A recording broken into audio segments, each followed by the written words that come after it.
gotta be pancake stick. I agree. It's gotta be pancakes. I think pancakes are far superior. I'm with you. I don't even in the Discord. Everyone was hitting the waffle emoji, and I'm like, get out of town. There's just no way. Yo, what up, Rico? Waffles are like crispy pancakes, though. Yeah, but who likes that? What's funny is when I was younger, I definitely would have said waffles because you could put more butter and syrup on them. Okay. And now that I'm older and wiser, I'm gonna go with pancakes. I'm older and wiser. Now that I understand more, the amount of things that you can mix into the batter also that aren't gonna get burnt. What?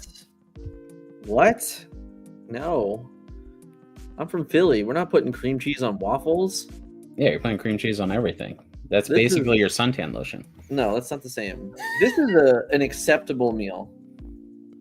Man, what is going on, guys? What is going on? Yeah, I mean, what happened to this chat? What happened to this chat? When I go to Universal during Mardi Gras, I always have to get the ube ice cream with waffles. So that is true. The ice cream and waffles. Who stays in hotels anymore? Honestly. I do not eat the waffles at hotels. Have you ever read the spray? It's basically microplastic that you're spraying onto the thing. Oh, it's like the same ingredients as like WD-40. Guys, it's crazy. What is this? How? What? Like, come on. Chicken and waffles. All right. Pancakes. Pancakes. Hot take. I don't really like chicken and waffles. It looks better than it tastes. It's very cumbersome. I don't like to be cumbered. We went out to lunch on Sunday. Me, Nunez, Orion, Kylie, Scott, and Gina. And we went to the Yard House again. And on the Yard House, like, one of the things on the menu is like Nashville hot chicken and pancakes. I'm just like, one of these times, one of these times, I'm gonna get this. Like, I don't know. Like, it's like the chicken usually has bones in it, so you're eating the chicken with your hands, but it's covered in syrup. Exactly.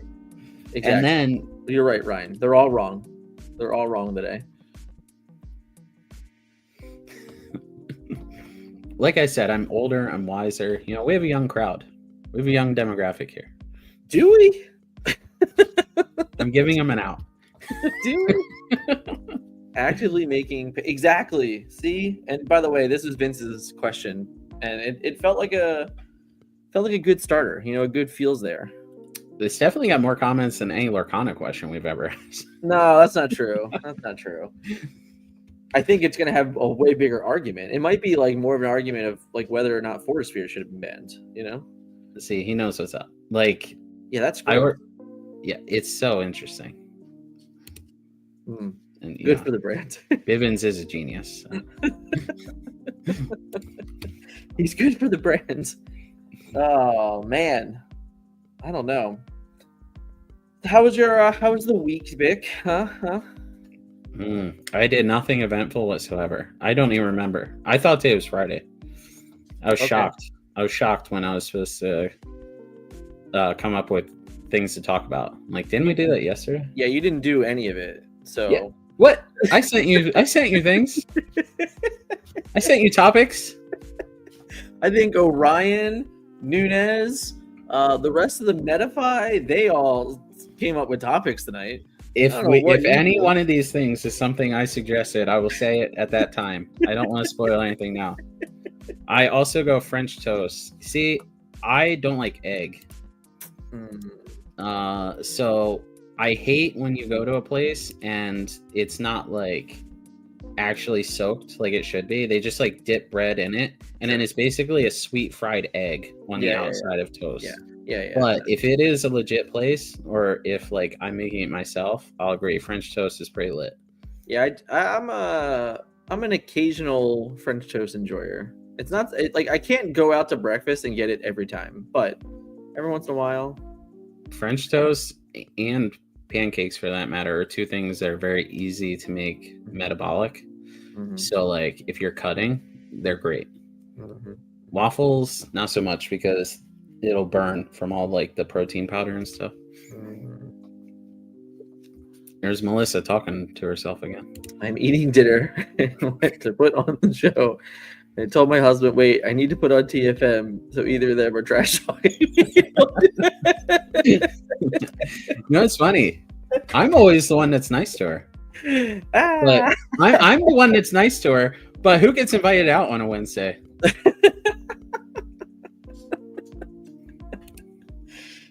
Tell her. How often do I praise her? Less than I do. Do you remember when we met her in Texas? Yeah. Do you remember? Yeah, I remember that you specifically wanted to meet her. Yeah. I was like, I literally had to find you so you could find her. Yeah. I was the one that wanted to introduce us and make this connection. And what do I get? It's official. Shunned. It's official. Next Wednesday. Throwing down. That's great. It's always Kylie versus Dick Burns, though. in anything in life. Gingerbread pancakes with homemade maple whipped cream. Okay. Oh man. I don't know. We'll see. So we had a guest cancel, unfortunately. So we're only gonna have one guest on tonight. Oh, okay. But Phil's gonna come hang out. We're gonna talk about the Lorcana SmackDown. What, Phil? The store owner of Sharp Gaming. Oh, okay. I thought it was a different Phil. Whoa! Why did you just go bye-bye? If it was the wrong Phil. Oh. I was like, what just happened? I was about to bow out. I'll see y'all next week. This is dangerous. Like, this is just like straight. I put that up on the screen. Yeah, no, she will just yell at me the whole time. I will get yelled at the whole time, like from another room. Of course I lost. Wait, can I even get I'm a New Yorker and I'm Italian. I'm 26% Italian. Of course I lost the game. I had Dick Burns on my team. That's all you'd hear all night. She's not a New Yorker, though. And to get the gobbledygook. The gobbledygook? Yeah. My favorite is always the fresh mozzarella. That's my favorite. Yeah. The wet one. Oh. So, yeah. I don't know. I think that anyone that said waffles was wrong. Straight up. Like, it's not even actually a contest. I don't even know why I put waffles as an option. So, sorry that you've been eating the wrong breakfast for ever, you know? My children, however, like, you know, it's easy. Just put a couple waffles, some Eggos in the toaster and move on with life. Like, that I understand because, again, they're children. They don't know any better. Yeah. We're older. We're wiser. I'm very fluent Italian. Pass it a gravy. Give me some spaghetti. You know? Yeah. I bet you're also fluent in Japanese. Are we going to save that for later? Konnichiwa. Oh, Daniel-san. I was told this isn't racist, so. I had to have the conversation about Lorcana today, which I thought was fun. Dizune Lorcana. Yeah. Nope, that's wrong. You're racist. It's like, no, man, that's what it's called. Like, what do you want? You know? Like, what do you want? That's just what it is. So many people speak Italian. We had no idea. Ooh, let's see. What do we got? Do you have a link I can share? Oh, sure. Hold, please. We can make that happen. Get a shareable link. You know who makes waffles is Donkey. He's right. Donkey. Yeah. So yeah. Which, guess what? That's over at Universal. It's not at Disney World. Trader. This is a Disney podcast. I don't even know. Oh, sorry. I was like super lost in what was in the morning. I'm making waffles. Yeah. It's true. Although the donkey interaction is nice. He always confuses me for Shrek. It's very fun. My kids love it. That's fair. Yeah. He'll be like, Shrek, why are you being nice to me today? This will never happen. That's fair. All right. The night driving mood has been it's been like almost putting me to sleep. The jams are gone. I wonder if I get yelled at again for turning off the jams. The other day I got yelled at. I was like, "What the hell, guys?" Like, I know. I was enjoying it. Reminded me of middle school. Middle school.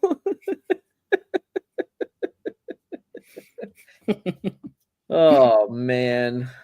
All right. So I think we got Phil coming on here in a second. Before he does, all right, we gotta find it. Gotta find it. There it is. We found it. Music requests. No, we don't have we can't do it. You want it back on? Come on, guys. Come on. Vote in the chat. Hello. Yeah, right. We want the bops in the chat. Well, Kent, it's funny. He changed his name to Kent instead of Atticus because I never know who he is. Oh, we have our friend. Our friend has joined. Here he is. Are we ready? The one, the great. Boom. Hello. Welcome. What's going on? Oh, just excited to be here. How are y'all? We're good. We're chilling. We're so the question of the day, if you didn't see it, right? We gotta you are kind of like not a deciding factor at all, because if you're wrong, we're just gonna make fun of you. But it's pancakes or waffles. It's pancakes for me. All right, there you go. See, this is why he's on the show tonight, guys. And that's why everyone in chat that said waffles, no chance. Like, there's just no chance. How are you doing this evening, sir? Oh, very good. It's been a long day. Trying to get the shop ready and coordinate with a bunch of people. So it's been exciting. So tell us, we have the Lorcana SmackDown here. Tell us, give us a little hint here. What's going on? Why Lorcana SmackDown? Why the Lucky Llama? What is going on? Give us the deets about this. So Lucky Llama is actually some locals here, and they started their own streaming business on Whatnot. They're actually wildly successful. They're so entertaining. Like they're just amazing people to be around. I've had a professional relationship with them for over a year, and everything's been great with them. They're constantly just buying enchanteds, and they had a couple of good enchanteds that they're wanting to give away, and they thought the best way to do it would be a competitive tournament. And since we've had this great long-lasting relationship, we decided that we were going to have the SmackDown at my shop, and they're going to be there to vend. And we've just kind of gone all out and tried to make the tournament as appealing as we can.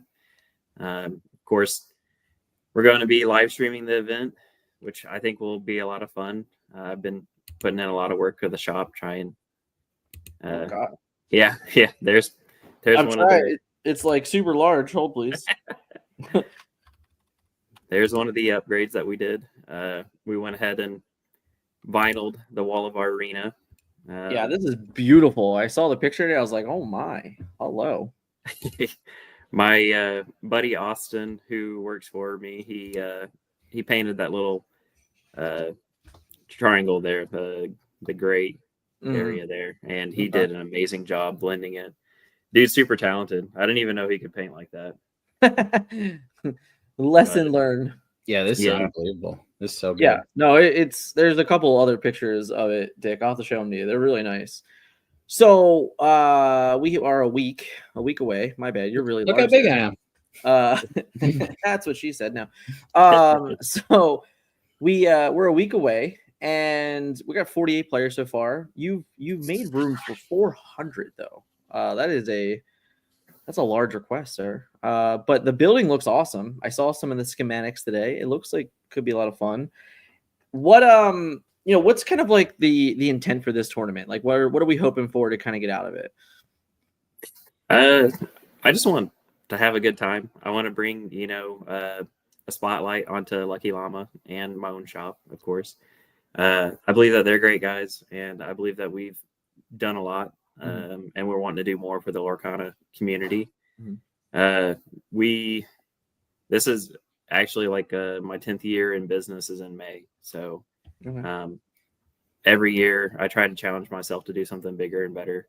Right. And this is actually Lorcana is the first TCG that I got my wife into. So Okay. we've Yeah. kind of been able to splurge together. Like neither one of us is telling the other one no. So we just keep going deeper and That's not deeper into good. the rabbit hole. I was gonna say you need checks and balances Yeah, sometimes. yeah. There's no balance. It's just all checks. And we've just gone all in. We've gone places we never thought we'd go. We went to the Australia event. Okay. Wow. Las Vegas was a blast. Mhm. We went to Atlanta, the DLC, and we just fell in love with Lorcana. And after traveling and everything last year, and everything kind of died off, like going into the holidays, which is understandable. Yeah. We just wanted to start doing larger events. I had the venue for it. Mhm. I don't have the best location. I am in Arkansas, but we're kind of close to a lot of bigger cities. Like we're 2 hours from Tulsa, 2 hours from Little Rock, an hour from Northwest Arkansas, 4 hours from Dallas, Mhm. 5 hours from Kansas City, and all that. And I hosted a 1K back in January, Mhm. and the plan for this year is that we wanted to eventually work our way up to doing a 10K. Mhm. I don't know if that's going to be possible or not, but Sure. This is the kind of the second step in Mm-hmm. that growing process of just getting people out and playing Lorcana. And Yeah. it seems like a really sweet spot right now with no like DLC information or anything like that. People I are agree. really excited to Yeah. just go play and travel. Yeah. So I'm excited. I think it'll be a great event, and it should be a ton of fun. There's a lot of big names that are coming. Mhm. And there's going to be more than one golden Mickey winner in the building. I can promise you that. So There we go. There we go. the competition is going to be tough, and I'm all here for it. Yeah, I mean, we were listening to Mo last week talking about everyone in the area and kind of just how they're all like hidden gems in the competitive community in a way. So it's nice to see that, you know, the community is great. You were also saying that like you have 3 league nights at the store, right? So the local community is pretty rompous. So that should be a lot of fun. You know, but I think it's great. I think it is one of those, you know, like you said, your location, you know, it's not the most ideal thing ever, but we're smack dab in the middle of somewhere. And as long as you're in the middle of somewhere, you have that opportunity to bring all the other communities around you kind of together for it. You know, I think that 48 players pre-registered for this is pretty awesome, in all honesty, because we're still got a week left. People suck at pre-registering. They always forget. The good news is that like 400 players seems like a pretty unrealistic cap that we don't have to worry about. So no one has to call you and say, "Oh my God, I'm not signed up yet." You're like, "No, just come. Like it's okay. Like just come to the store that day." Yeah. We're lucky that we have enough play space, but we've had confirmation from people like there's a pro team, Team People Movers in Tulsa, and they told us that everyone they know from Tulsa to Oklahoma City is coming. Okay. My wife and I, we do store championships. We travel to Texas, we travel to Missouri, and we've made Lorcana friends everywhere, and they're just kind of like, yes, we're coming. We're excited for it. Sweet. Good news is, I believe today, if you pre-register today, you are entitled to an extra pack. So there you go. That's exciting. And I'm not sure if we put it on the Melee, but just some like overview stuff. It is best of 3. Yep.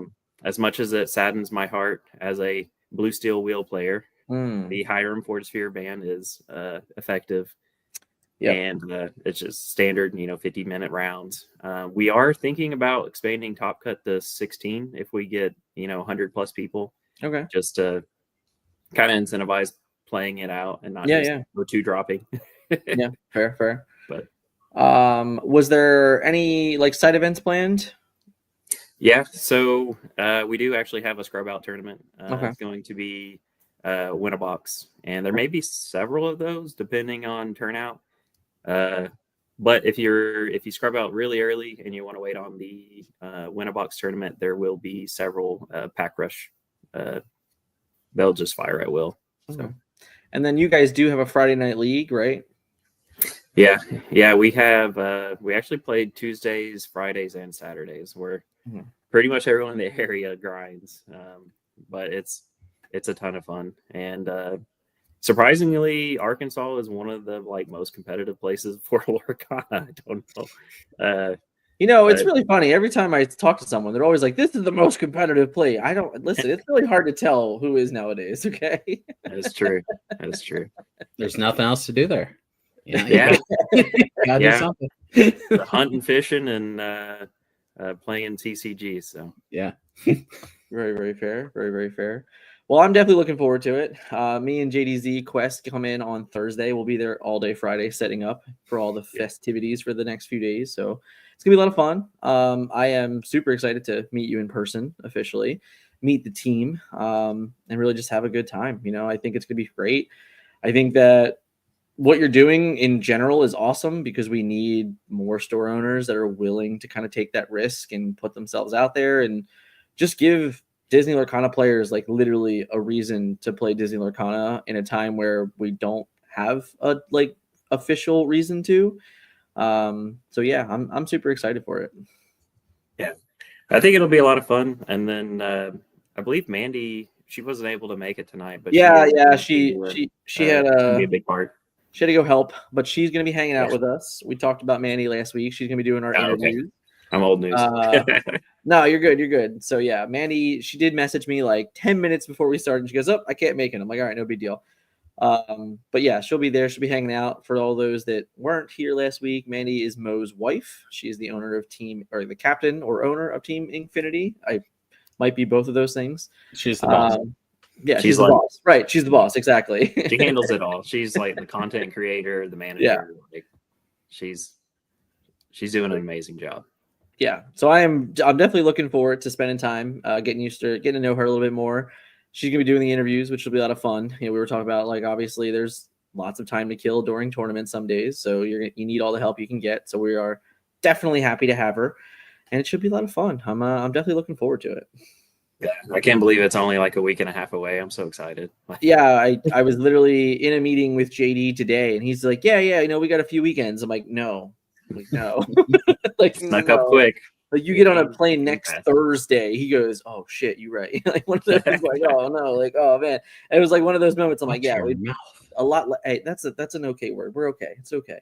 But yeah, it was just a quick reaction of just it's coming up out of nowhere, which is fun. That's okay. It's all right. It's gonna be fine. We're gonna be great. We're gonna be great. We're gonna kill it. It's a lot of fun. And hopefully we crush it, and hopefully this goes over 100. I'd love to get to a top 16. I think it adds another layer to the tournament. Less people or more people are kind of in it toward the end. So it'll be fun. It'll be fun. It will be fun. And then we added a little bit of extra prizing this week. We're doing Shark Gaming t-shirts for everyone who makes Top Cut. So okay, it might be this exact one. I'm not sure. Okay. We can only see the Lorcana part. I don't know if you want to fancy Lorcana Shark Gaming. I saw some on the other ones. Oh, okay. And then we got the ink symbols and then Shark Gaming. So there it is. Shout out Kenyon. He's the local who makes these, and he does an amazing job. Sweet. But yeah, so I guess that's pretty much my spiel. Yeah, you're good, man. That's what I said. We'll come on, we'll talk about it, talk about the community. And we'll see you next week. Okay. Thank you so much for coming on, Phil. Appreciate you. Problem. All right. Thank you. See ya. All right. So there we have it. The Lucky Lorcana Smackdown. I had a blank there for a second. Yeah. For those that are, if you're just tuning in, we have this event is coming up next weekend. Myself and JDZ Quest will be in Arkansas, Fort Smith, Arkansas for the weekend. We are the stream team commentating with the additional help of Mandy as our interview. And yeah, this is going to be a lot of fun. We're up to 48 players on the registration there. The store is huge. I've seen the schematics. It can definitely fit 400 people probably pretty comfortably. And I'm pretty sure that, the more that they get, the more prizes are going to be added. It's definitely going to be worth everyone's time. And if you're coming in early, they do have leagues on Friday night. So if you just want to get reps, you want to come hang out with JD and I as we're kind of stress testing the stream, we will definitely be hanging out on Friday night too. So looking forward to seeing everybody, looking forward to meeting the community. That's kind of like one of the key factors of always going to a new community is that, Dick Burns, he does it. He understands it. We just like to meet people, right? We like to have fun. It's true. Although someone threw it in my face and was like, "Oh, I'm Vic Derns. I just like to have fun and meet people. And I play on Cinderella and my opponent can't play the game." So that was funny. It was all in good fun. He's like, you just want to meet people and then you win tournaments. It's not fair. It's like, I grabbed my deck from like ICL a month ago and I go, oh crap, a new set came out. And I throw in 4 Miss Biancas. Yeah, I was waiting for Dan to finish in case he wanted to clip any of that. But he was obviously pronouncing it wrong. It's Arkansas. Oh, okay. Gotcha. I didn't want to. If you wanted to clip that for socials where you were doing like actually professional talking about it, I didn't want it to all of a sudden pop up.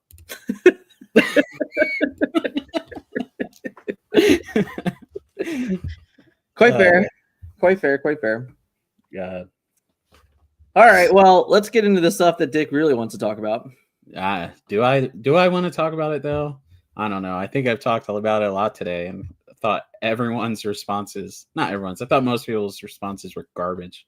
So yeah, I think that's why we're talking about it because I mean, listen, here's some truth, right? The truth is this event is awesome.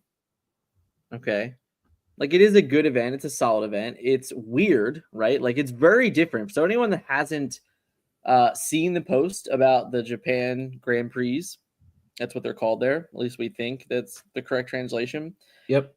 They're quite a bit different than our normal Disney Lorcana challenges. And it's kind of cool, but it's kind of weird, all the same, if I'm being kind of honest, because the format is a best of one, which I thought was very, very interesting. And it's only 7 rounds. So like before we like crazy break down this stuff, right? Like 1,024 is the cap, right? And it's only 7 rounds. So like, do I just got to go 7-0 to make day 2? Like, yeah, we should have did a Swiss calculator. We should have. Listen, I can do it right now, right? Like we can. Yeah, you can. I'm too slow typing. I'll look like a moron over here. All right. Yeah. So here's some of the comments I've been seeing about this. One, they're burying the world states again. They're throwing something else flashing in her face. Yeah, totally. This is run by Tomy. Okay, this has nothing to do with our world championships. This does not qualify for world championships. This does not qualify for anything that pertains to any other part of the world. They have their own world championships. Okay. So no, again, Ravensburger is not just like posting this information so that they can't talk about worlds. I don't know how many times I have to say it. It's a business, and I'm sure they would love to have the world states. Because I know if I owned the business, I would love that. We'll make this a little bigger, but all right, and we can't include draws. Good job. Look at this. And it cuts to 8 7-0s and 56 6-1s. What makes day 2? It was one top 64. Oh, top 64 only. Okay. Yeah. So this is good. Yeah. Because how Top Cut should work is everyone with 1 loss makes it. Otherwise, it's not a Swiss tournament. Clean cut. I agree. Yeah. So this is pretty good. And then some people who lost the last 2 rounds will also make it. And then the best of 1, not shocking to me whatsoever. It wasn't shocking to anyone on our team, I don't think. No. It was very shocking to people. Maybe Melissa, but that's because she doesn't know. She's brand new. Yeah. It was shocking to a lot of people for some reason. And if this is your first card game, then I understand that. Sure. If not, this is just how Japan operates. Vast majority of their card games. The only thing that I don't know that does this is Magic, but they don't have a separate entity in Japan running the tournaments. I believe Wizards of the Coast goes over there and actually runs the tournaments. Sure. So like Japan loves its best of ones, even if it's not all of their tournaments. Like this might not be like their highest level of tournament that they're planning for Lorcana. So so that wasn't shocking. What else happened? So I think the biggest one is it's the so language. cheap, by the way. It's so cheap to get into if you're an American. Yeah, what is 3,000 yen? I'm gonna Google it before someone calls me an idiot because I basically just rationalize it as one. I love it though. One game, 25 minutes. Okay, so we have 7 rounds of 25 minutes. There is no lunch break, might I add. So it's $21. So that gives us $21. Wow, that's like a third of what we pay. Holy crap. So I always just rationalize it as 3-2. Sure. But obviously the yen changes, and the yen is very weak right now compared to the US dollar. Yeah. Incredibly weak. So like if the way that they battle inflation that I've seen is they just don't have it. But if you're from any other country, your dollar goes so much further. Oh, I didn't realize this either. This is all in one day. Yeah, it's only 25-minute rounds. I guess I just wasn't really thinking about it. But yeah, so that means they have the entire tournament being done in 6 hours. And then top 64 will play the same day. Interesting. So they basically have the entire tournament being done in less than 12 hours. We'll see if that happens. That seems ambitious. I mean, so I don't know if people know, like, okay, obviously I'm going to Japan. That's not what I was going to say. I don't know if people know. Everyone knows that. I don't shut up about it. Mm-hmm. But Japan, obviously, incredibly punctual. They have their own word for it, for like, you must be on time. They had to apologize publicly, like on the news, when the bullet train left 20 seconds early. One time in like multiple decades, including through earthquakes. So, like, if you are late to a meeting, you are like the worst human on earth. Okay. Like your car could break down in another prefecture. If you're late, it's like you should have accounted for that. You shouldn't even went. You knew you had a meeting. Like it is very, very bad for them not to be on time for things. In that culture, which I love. By the way, I just found out in Japan, jaywalking is like one of the worst things you can do. And I'm like, I knew I wasn't supposed to be born in America. For those that don't know, everyone tries to get me to jaywalk on the Fruited Mountain. I will not do it unless I'm tricked into doing it. That's so funny. That's so funny. I was in a spiel. I'll never take it back. Fair enough. So, here was this is what I loved about this. Okay, this entire page had to be translated, but not this part, guys. Yeah, because it was for us specifically. In fact, yeah. So this event is only available for use with the Japanese version of the Disney Lorcana card, which we already knew, right? Yeah. And the amount of people today who were like, "Oh, that's to keep outsiders away." It's like, no, that's so that they can sell the Japanese cards. Because Tomy, not Ravensburger, Tomy is producing and selling these cards. Why would they take this on if they know, like, oh, well, we're just never going to sell any cards from the first 8 sets because they can get them in America for nothing. Yeah. Like, I watched a video of someone paying like 100 yen, which to them is like $1 for 1-3 vanilla characters. Like, I could just mail them for free. And Minnie Mouses, okay? Yeah, they were buying Flynn Riders. The 1-3 green one. Okay, all right, fine. Emerald one. So like, but that's because you can't just like have your American friend mail you a 5-row of bulk for you to use, right? Sure. Like, remember when John Silver was like a $25 legendary? You know, What John Silver's legendary? Chapter 1. Yeah. They only have 2 sets over there. I'm like, wait a minute, what? What are we talking You know, about? so Yeah. like, and you know, now it's a bulk rare basically. So it's like, Sure. if someone in Japan was like, yo, I really need these, you know, Yeah, like yeah. they could easily find someone in America, just send them to them. You know, so that had nothing to do with people keeping people out of the country. No. That was not going to stop me from having all the cards that I needed to go play. Anyway, please note that the English version cannot be used. Yeah, they just said that. Thanks a lot, Japan. In addition, the terms and conditions of this event include the condition that you must be able to communicate in Japanese. Please note that if you do not meet this condition, you may be refused entry even during the event. Okay, and that was the thing I had a problem with. And Let him have it. I am not. I know what people are thinking. Oh, stupid American. Everything revolves around him, right? No, I'm perfectly fine with like, I think that if I can't like keep a clear game state with my opponent, that's on me. I'm going over there, right? Like, they didn't ask to play some big fat dumb American. you know. So I would like, sure, game loss, whatever. Like, if I mess up and I can't explain to the judge why I am so stupid and messed up with cards that I've been playing for 2 years, then, you know, I'll take a game loss. And in that's a match loss, right? Yeah. I completely understand that.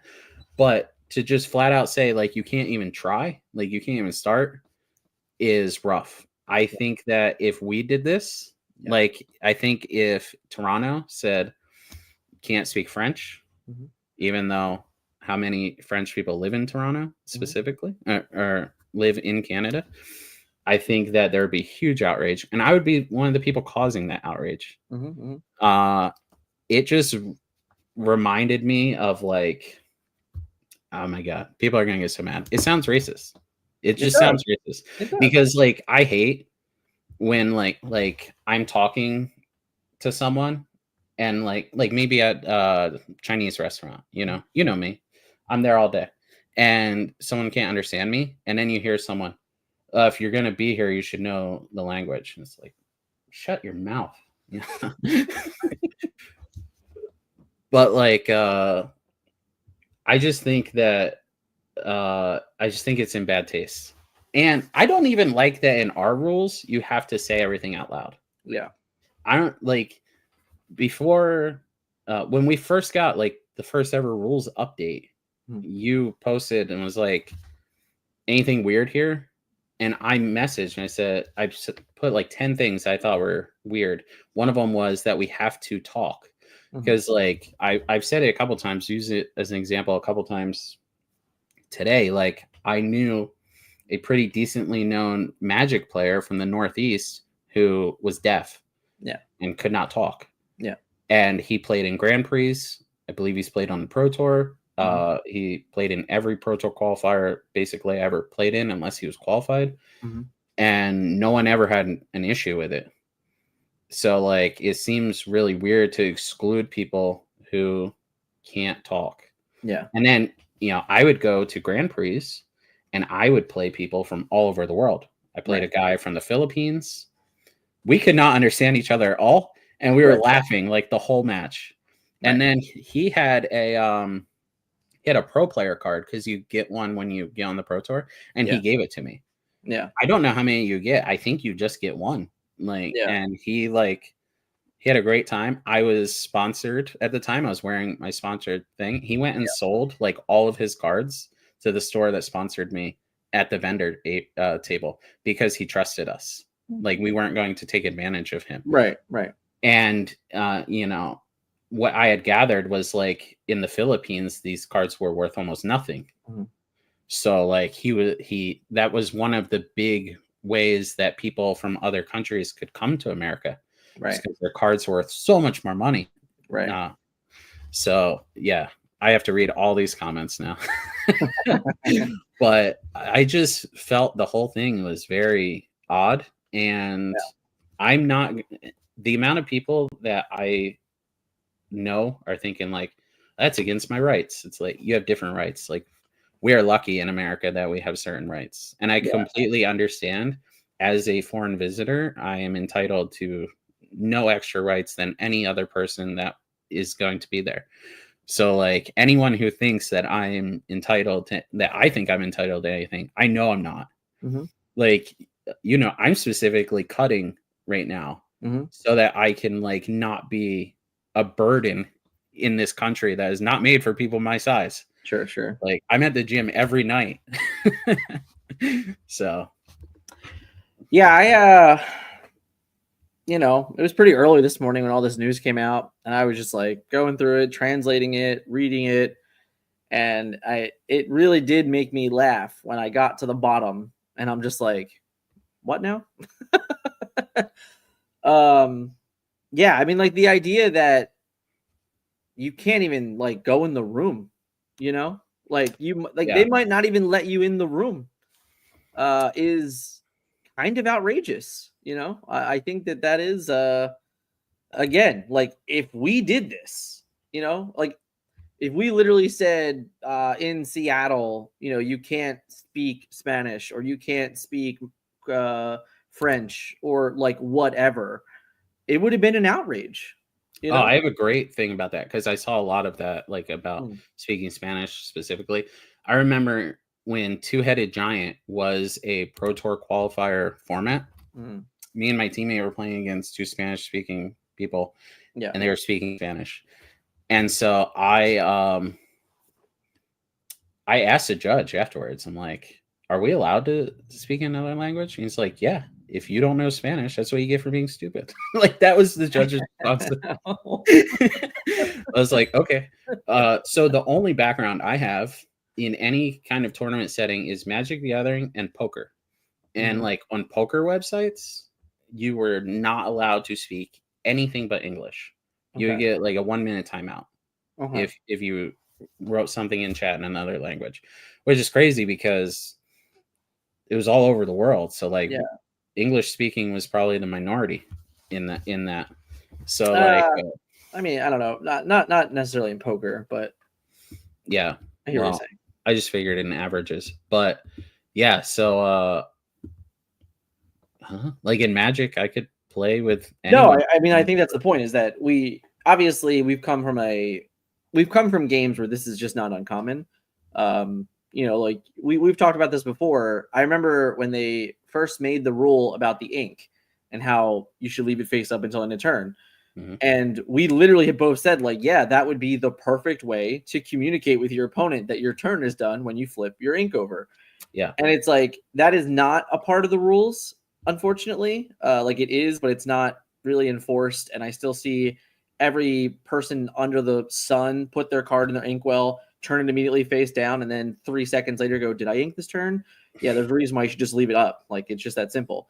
But like, we have basically the same boundaries to be able to do things without actually speaking to our opponents. Yeah. So it is kind of crazy that it's to this level of enforcement, that where it almost just sounds like, we don't want you here, like, straight up. Like, when you read that last part in that last section, it's just like, I don't know how you can not read this and just go, yeah, don't act like for those coming from overseas, like, don't come from overseas. Like yeah, I know. like, That's what it feels like. And another thing people have been saying is, well, this is just how they're going to keep foreigners out, because they don't want another Australian situation. Okay. The way that they could keep foreigners out is that you have the lottery system and you sell the ticket very far in advance, and you have to be in Japan to claim the ticket. I had heard rumors that is what it was going to be for the past month, and I've been perfectly fine with that. Again, like, if I can't go over there and play, I don't really care. Lorcana was just a good reason for me to go over there and like experience Japan. And then I could also just like record, the room and stuff like that. And that's it. Sorry, I got caught up with this. Yeah, I mean, I would say in a tournament, it shouldn't matter. No. You know, like, are you all familiar with Japan culture? I believe that I am more familiar than most people. I've been researching a ton. It's Yeah, I gonna mean, sound even, stupid. I've been watching a lot of YouTube specifically about what to do and what not to do, and I feel like aside from my appearance, I would fit right in. yeah, even just to double down on this, right? Like, who's to say that there's people in Japan that weren't playing Pixelborn? You know, like Yeah. I'm just it's not like it wasn't like impossible for them to be playing. So just because the cards didn't actually get printed doesn't mean that they weren't actually playing. So it I think it's neither here nor there. But yeah, And yeah, I did see about this. I saw that it is like frowned upon for restaurants to do this though. And like, I mean, I know it's a completely different culture. Okay. Japan has hotels that are geared towards couples. Okay. And up until a couple years ago, two men could not walk into the one together. And I still see on YouTube some of these hotels are illegally enforcing that rule still. But like, I know things are different. Like, I completely understand that. And I mean, no matter what, if there is a law, I'm going to follow it. You know, sure. Yeah. it's just, it seems weird to me that Disney or Ravensburger would be okay with this, even though Tomy is running it. It's Ravensburger's in the bottom right corner of like all these announcements, so their Yeah. face is on it. Yeah, I mean, yeah. I don't know. It is tough, I think, because I've said this forever. I would love to know, months in advance when DLCs were, because I want to do nothing but travel for this game and kind of participate. And I don't know, like if I can utilize Disney Lorcana to travel the world as like a subset excuse to go somewhere, great, But then when you read, when we're supposed to be like this community that's all inclusive, and all of a sudden you're like, you just made a portion of the community that literally is telling you that it's not inclusive. Like, Yeah, straight up. It's just like, no, like you're not allowed. Like, it's like, what? this is a great point as well. I didn't even think about it. Like Ravensburger, literally today, like it's been a big topic of stores are still trying to keep people out. Yeah. So it's frustrating. But I don't know. I reached out to Ravensburger. I'll see if I get a response. I did get a replacement gift set. So they do answer some emails, Fair. If not, if anyone from Ravensburger is out there, I will be in Japan. I am an English speaking player who is fairly competent, and I will go by Richard Burns if I absolutely have to. I'd prefer Mr. Burns, but still. And I could easily interview people or anything, like anything in the background. Not if you don't speak English. I don't even speak Japanese. It's funny. Okay, so if no one that doesn't speak English isn't in the room, how can you can't do anything? Well, I could do commentary. I could, they had a French team. That's to say that they are even going to do commentary in English. Yeah, it'd be nice. I'm sure many people all over the world want to see this, even if it's just for nostalgia. Yeah, like oh my god, remember when that card was good? What's the time zone difference? It can't be that bad because I'm not gonna say we're friends. Sure. Like I've been trying to make friends with someone who's in Japan. I like his content. His name is Tom. I don't know. Maybe we can link him later. I would love to have him on here actually and see what he thinks, and I'll reach out to him. But 13-hour difference. That's what Braden's saying. He just recently went to their big tournament that had over 90 players, and he said he was bringing like cheat sheets, like challenge is this in Japan, so on and so forth. And he said every one of his opponents, like since he's been playing, basically was speaking to him in English. Mm-hmm. And I've been told, like, as soon as people see me, they're gonna want to talk to me and like test their English, basically.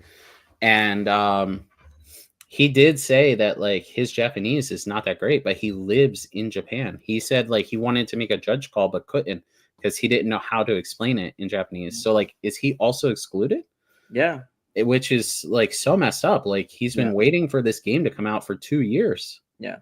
And then all of a sudden he's not allowed to play and he lives there. I think is that name in chat correct? No, I think his name's Frugal. Oh, okay. Froog. Let me look. I'm subscribed to him. You can share too, so you have the power. Yeah, I don't know how to do that. I'm not gonna accidentally share my screen. And put it in private chat and I'll bring it up. Yeah, I don't know. I think it sucks. It really does. I knew I was gonna go bring something else up that you sent me earlier. About the inclusion thing, because it's that time of, the year again where we get to go play set champs. And am I getting yelled at again? Oh, I don't know what Melissa wants there. Melissa always wants something. Yeah, I know. It's always while we're streaming. She pings me like I'm supposed to like go and read it or something like that. All right. I think I can post it in the chat. Okay. There we go. Yeah, I mean, if people are interested in what's going on in Japan, I've really enjoyed watching his channel, genuinely. And if you go watch his video, leave a comment. Like, Big Darren sent me from the Forbidden Mountain. I've been telling so many people I know to go check out his channel just because it is great. We were subscriber number 400. See, Brayden knows what's up. Benchmark. Like, it was so nice. Seeing someone being excited. I thought his name was Tom, so that's why when someone wrote Tom in chat, I was like, I think that is his name. It's just like really cool seeing someone so excited to open cards that like we were excited to open. Like he opened like uncommons that were really good back then that are not playable now. Yeah. I mean, it's great that this exists, in all honesty. But like, here's the problem, right? Like, this guy exists, and it's just like you said, if he can't even play in their events because he doesn't speak fluent, and he's advertising, he's advertising for them. He's explaining where to get, like, one of his videos is like where to get the best cards from. Yeah. What shops are really good, stuff like that. Yeah. That's just rough. It's just rough. So yeah, that was how I was like literally laying in bed just reading all this stuff this morning. I'm just like, can't wait for Dick to wake up in 5 hours. I was gonna say I wasn't even awake yet, and everyone knew. It's just like, can't wait for Dick to wake up in 5 hours and probably not be too happy about this particular point of news. No, I don't know. I'm normal Big Darns today. I'm only villainous Big Darns on ICL or when someone asks stupid questions. Or gives stupid answers. Yeah. Oh god. Which has happened a couple times. So let me see if I can bring this one up again. Because I know how excited we are about this. All right, let's go back to here. I'm not going to highlight this comment because I don't want to get us in trouble, but to Adrian, appreciate it. I hear this a lot and I really appreciate it. Like, no matter what, honesty more important than keeping a fake face on. Talk about us in general. I mean, I feel like I say, whoa, what are we doing? This is why I don't share my screen. That's fine. There we go. We'll just try it this way. No. So, like, I won't lie to you guys. This is, I think, my 7th time in 8 days of being on a stream on a night. And today I didn't feel like making slides. That's why we're kind of just like chill tonight, guys. It's just like, we're just going to walk in and do some different stuff tonight and just talk about some fun subjects. Oh, by the way, that was a subject I recommended, even though you were all told in the beginning. I recommended nothing, though. What did you recommend? That we talk about Japan and we talk about this. First of all, Two for I two. suggested we talked about Japan. 2 for 2. Good night, Braden. So See you later, Brandon. let's talk about this wonderful store called Games Haven. And where are they located? Gamers Haven. It's in Gamers Colorado, My right? bad. So I don't yeah, know where. it's in Colorado somewhere, right? We found this in the giant Discord Okay. for Disney Lorcana. So Okay. there's probably a whole conversation there if someone wants to find more details. But yeah, if you just Google Gamers Haven in Melee, you'll probably find this. So yeah, Set Champs just had a new rule, says that you can no longer prevent players from entering your tournament for any reason other than space. I call it the Bic Derns rule. The Bic Derns rule, okay? Mhm. And it comes up and says store championships for all active league players at Gamers Haven. That's it. That's it. It's just like that's it. That's the rule. Like, no, we can't do this anymore. How do we prevent these stores from doing this? I don't understand. I other than calling them out, like there's no way to actually stop these stores from doing something unless Ravensburger is going to stop sending them stuff. Yeah. Right? I think you know what, and I think calling them out honestly has been the best thing. If I'm being honest, emailing hasn't really been the best thing so far, because there were stores that I've emailed about that I seen again, and then there were stores that we called out, and then I didn't see them selling stuff on eBay no more. That's fair. That's fair. And all right, Villainous Bic Derns is here. Someone was complaining on Twitter about some stores doing some shady stuff, and I was like, oh, send them my way. And I got hit with no, I'll do the appropriate thing. Ravensburger can handle it. This is how Ravensburger handles it. It was Twitter. I wasn't going to get in an argument, whatever. I was just trying to be nice. Yeah. And then it was like, gloves are off when they were like, no. Like, no, I am right. No matter what anyone thinks, this is the best way to handle it thus far. All right. We all learn things. Everything's learned behavior. You touch yourself, you burn your hand, you don't do that no more. Okay. Yeah. What I have learned is I should call out scumbags on the internet, and then something happens and the community is better. That is what I've learned. Okay.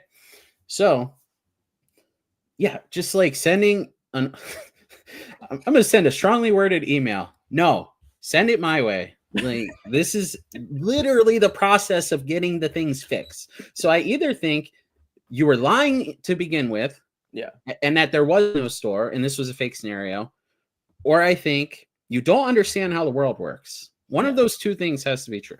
Yeah. Anyway, moving on. Yeah. So, I'm even gonna give these stores some advice, because I did see some, I saw some stores. One of them blocked me on Twitter, even though I was being nice to them, I thought. Awesome. I saw some stores who were like, yeah, but I have people that come into my store who I've never seen before in my life. They trash my store. They're mean to my customers, so on and so forth. Aside from the fact that you can literally trespass them from your store, I trespassed people from my store that I owned. And they also had drugs in their car. So they got even worse than trespassed, okay? I trespassed people before. You can trespass people. You call the cops tell them, if you ever come back here, you'll be under arrest for trespassing. You're not allowed here anymore. That's one thing. For two, you don't own this kit. No store that gets this kit owns this kit. You agree that Ravensburger owns this kit. You agree that if you don't have this tournament, you give this kit back to Ravensburger. And you know what else is great about the participation promos, the fact that it's top 8 now, the fact that all this stuff, the secondhand market's real cheap. All right. You can run this event, right, the way Ravensburger wants you to, and then you can go ahead and just buy this stuff off eBay or TCG Player, and then you can run a private event because it's a private establishment that you own, and you can reward your league players.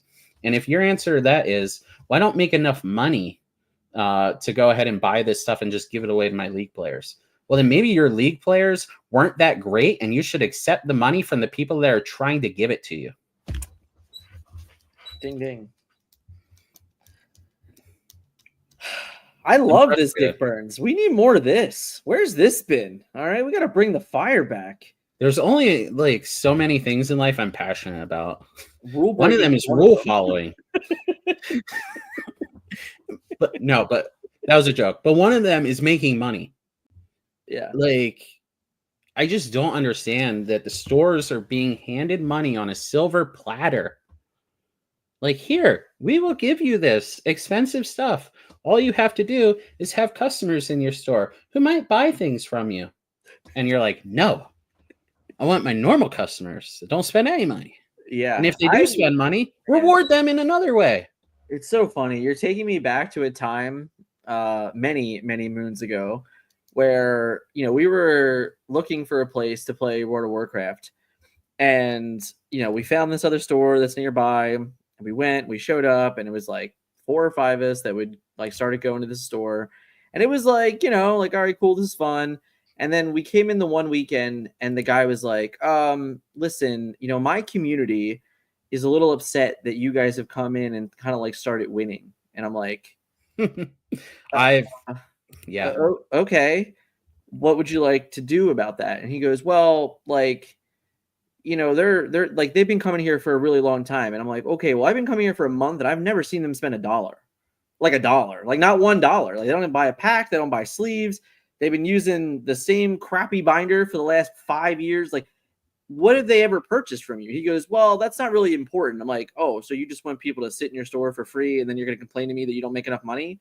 And he's just like, yeah. And I'm like, okay, then I don't want to come to your store ever again. And for like 10 years, I didn't go to that store. Like, it is 20 minutes from my house. And I didn't go to that store for 10 years because that guy, my money wasn't good enough for that guy. He'd rather have people sit in his store and not pay anything. And I'm just like, all right, whatever. I don't understand it. I don't understand this like cult mentality that happens in local game stores to where the owner literally turns to the point of not making any money ever and then complaining that he doesn't make any money ever. And whenever an opportunity like this comes from a company that literally gives you free pricing, that you're like, nope, we're not going to include anybody in this. What? I know. I don't get it. I don't get it. And yeah, I've been kicked out of stores for winning too much. I've been kicked out of stores for trading too much. Like, like you have a large collection, so people aren't like buying my cards, so you're not allowed to trade in my store. Everyone else is allowed to trade. You're not allowed to trade in my store. Which is so good here, Dan. And neither are the regulars because they don't spend exactly, Bivens, exactly. But again, and like, if your player base is uncomfortable with new players coming in for a set champs, then just run your own private set champs with a kit that you bought yourself. You're well within your rights to spend your money however you want. But when you're provided something for free and you accept it and you accept the terms and conditions, you are trash. When you don't abide by them. Yeah, sorry. Let me just finish the quote for you. Yeah, sorry. I'm turning red. Do you see my? I know you're so angry. I kind of love it. I'm livid. A little excited. I'm a little, I'm just saying it's a good look. I gotta take this hoodie off. Yeah, it's a little hot. It's a little burn up. I get it, but yeah, I mean, it is one of those things where this is just the annoying. What is that? Your foot? I'm moving my camera. I was like, what is going on? I was like, I can take you off the screen for a minute.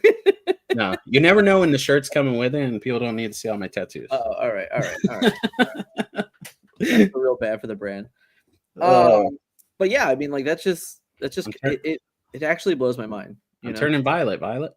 Yeah. So I don't know. It is one of those like Gamers Haven in Colorado somewhere. You guys suck.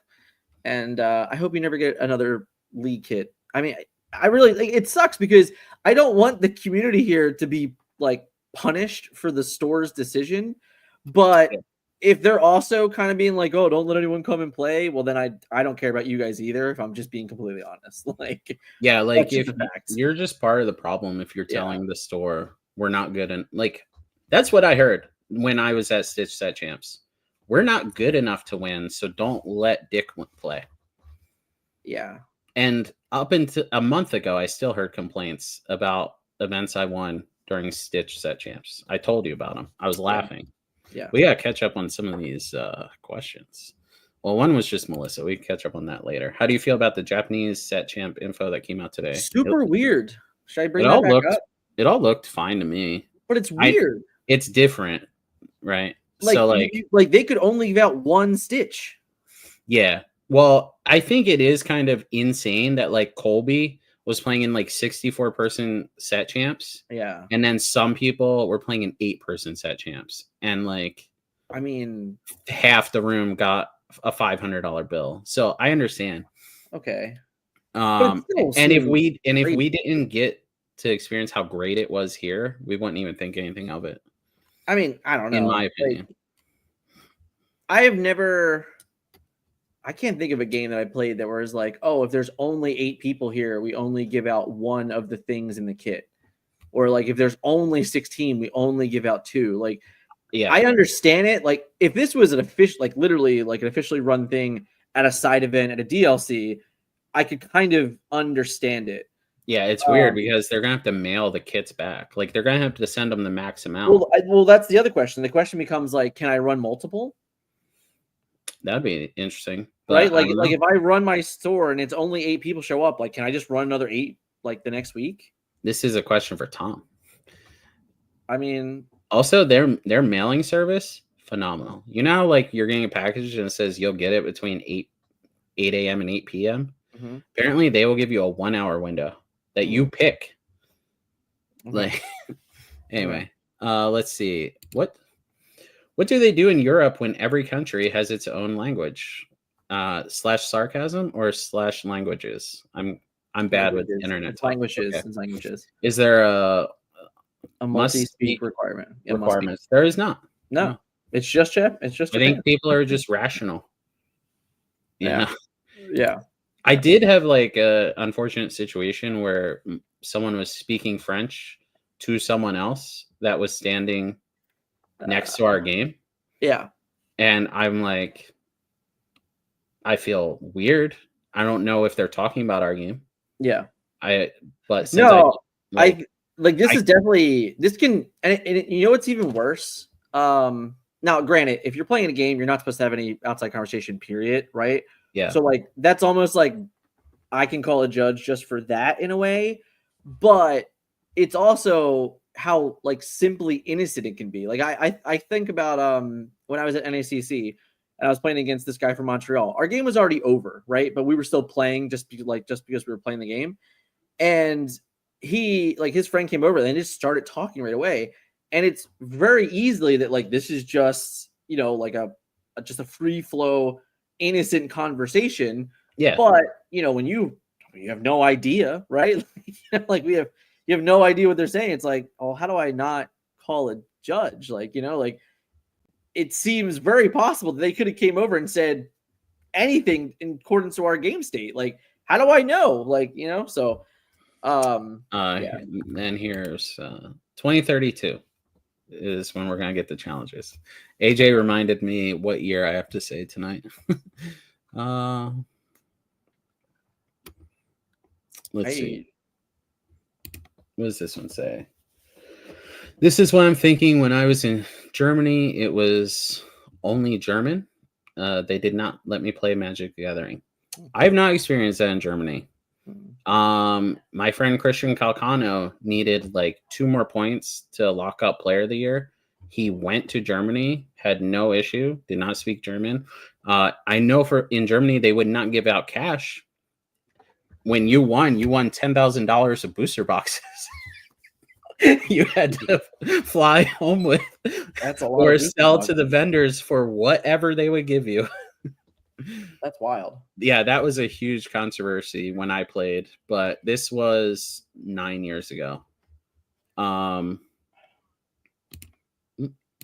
random pricing. Yeah, I also think that that's really common in a lot of places. I mean, we had a random playmount given out at the encounter, you know. And it's like very expensive prize. I think it's interesting because it means there's technically a 5th Stitch. In all these, right? Because the door prize was the Stitch, right? If I remember correctly. Yeah, I think so. And maybe also a playmat. Yeah, I know Tom went to it he had won all of his matches, so he got one of each pin, and then he won the door prize of all 3 promos. Like This he specifically came up over says $100. this specifically says that Non-winner. it's non-winner. Yeah. Which is like, how do they do that? Like, it has to be whoever stayed and played all the rounds, which is good. So whoever stayed and played all the rounds but isn't in Top Cut. I feel like they have to wait for the finals finish. That's ridiculous. Is there a finals? Is there a Top Cut?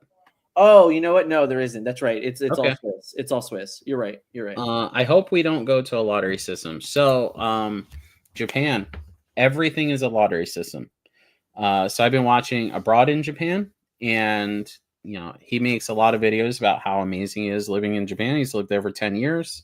Him and his friend Sea Dog VA, and they put out a video because everyone's like, oh, you only talk about the great things. What about the terrible things? The number one worst thing was that everything is gacha. So everything is a lottery system. If you wanted to buy a brand new action figure, right? Okay. If you go to Walmart, the way cases of action figures work is that there's a 1 per case, then there's a 2 per case, and there's a bunch of 4 per cases. Okay. And you're lucky if you just get there at opening and you get the 1 per case. But the way that works is like you take a blind box. It's like LOL surprise, but for everything. Okay. And then if you want to go to a concert, the way that they explained it was there might be a musician or a group in town for 7 days, and you have to buy a ticket a month in advance. You'll have to sign up for all 7 days. Okay. You could win all 7 days, or you could get none of them. If you win all 7 days, they charge your credit card. No refunds, no resale. Okay. So if it's Taylor Swift, yeah, sure. All 7, like, over here,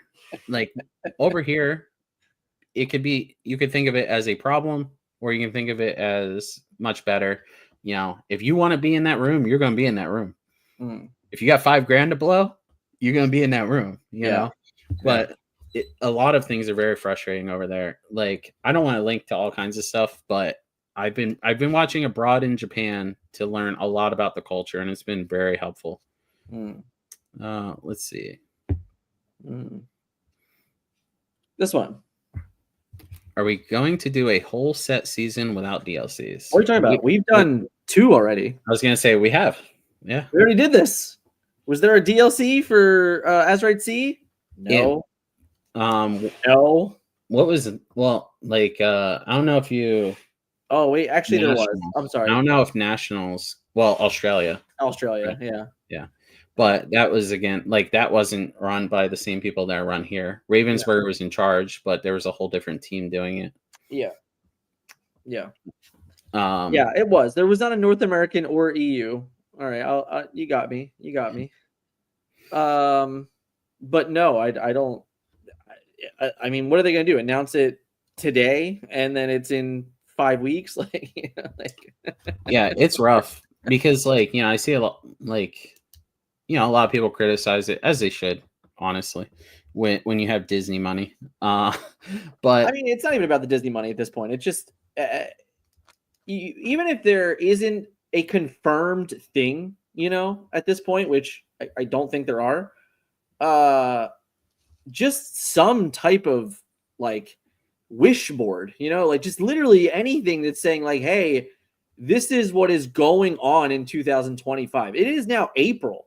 I mean, it's about to be May, and we have no idea what is happening in Disney Lorcana aside from a couple releases for the sets. Like, that's it. We know nothing else. I mean, that's rough. I complained about this in February, and it's now middle of April, and I'm a lot more annoyed by it. That's for sure. Like, I didn't think we were going to get to this point in the year and still have literally no information. I certainly didn't think we were going to get to this point in the year and still not know when Worlds is. I mean, like, that's insane. And obviously there's rumors about who knows and who doesn't know, and that's whatever. But the fact that we don't know is kind of ridiculous. And then the fact that we have literally not even a goal for the year, and it's obviously a little bit different. And I understand like the contracts are much different, But I remember when Transformers got canceled. It got canceled in the middle of COVID, and the reason why was because it basically COVID was going to put it in a position that it couldn't prove what it needed to prove for its growth goals in order to continue. So, like, obviously, we're not living in that world because the only way, like, what are they going to do? Compare what CCS is doing and SSG is doing? They're like, oh, here's our proof of concept. Like, no, these are not. Listen, CCS killing it, SSG killing it. They're not putting 1,000, 2,000 people in a building, like 3,000 people in a building. They're not doing that. So, the idea that we just literally have no idea as a player base what anything is happening, even in a world we don't even know what, like, we don't even have the confirmation about the conventions that Ravensburger is going to be at in North America. The only one that we have confirmed is the UK Game Expo. That's it. We don't know anything else. I don't know how we get to April, which is literally a third of the year, and have actually nothing. I mean, it's getting kind of insane at this point. Like, yeah, it's very frustrating. Anything, literally anything. Just throw a bone out it. What are like the 7 stages of grief? Because I feel like I'm at acceptance. I'm not. I'm not. Like, I feel especially like just seeing it in every comment. Like I was accepting, and now I may have started over again, and now I'm angry again. Maybe that's what happened. It's been that long.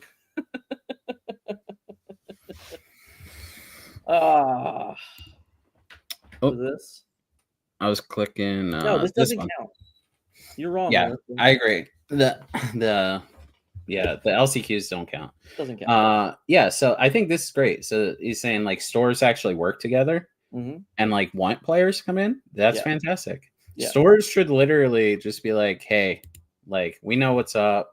We barely make money. Yeah. Let's all get along. But instead, they're just like, no, I'm the big guy in town. Everyone else can suck it. Yeah, you get it. She has not been watching this whole time. She's pretending she was watching the whole time. Yeah, right. She just came back in. Yeah, I don't know. I think it's frustrating because here we are sitting here. It's so funny because we've obviously it's only been a week since the ban, and this week is Easter week. So I don't know if there's anything big going on this weekend. Is this the Ravensburger event weekend? The one in Germany? Is that this weekend or is that next weekend? I have no idea. I can't remember. American. I know it's I knew it was like end of April. I wasn't sure if it's this weekend or next weekend, but so that's like a 512 person tournament that we have on the horizon, which is nice. But for us, that's it. Like there's no other official thing out there remotely close, and that's not even like I don't even know if that's like really official. I guess it's like as official as it can be. But, Set Champs coming up is great. It's something to do, but I don't know. It is weird to me that it feels like Set 7 just gets shafted, right? Like, yeah, like if what was the real reason for anyone to actually buy Set 7 product? Because it was way underproduced and they could scalp it. True. Yeah, like what's funny is like they're also just getting away with the fact that this set is so underproduced it's embarrassing because there's so many bigger things that people want to talk about. Because like it could be a whole video of like I bet set 8 is also going to be underproduced. Yeah, like to any of our viewers out there, if anyone has pre-orders for set 8 that are reasonable, get it because you have like. Just from playing Magic, if I compare it to that, I'm pretty sure they have to order stuff like almost a year in advance. Yeah, we already put our orders in. Yeah, I only got 80 boxes. I'm a scrub. I asked for 200. They're like, the store is like, what, you think you're Dan? You think you're cool? Like clearly I'm gonna get like big way more than you. Yeah.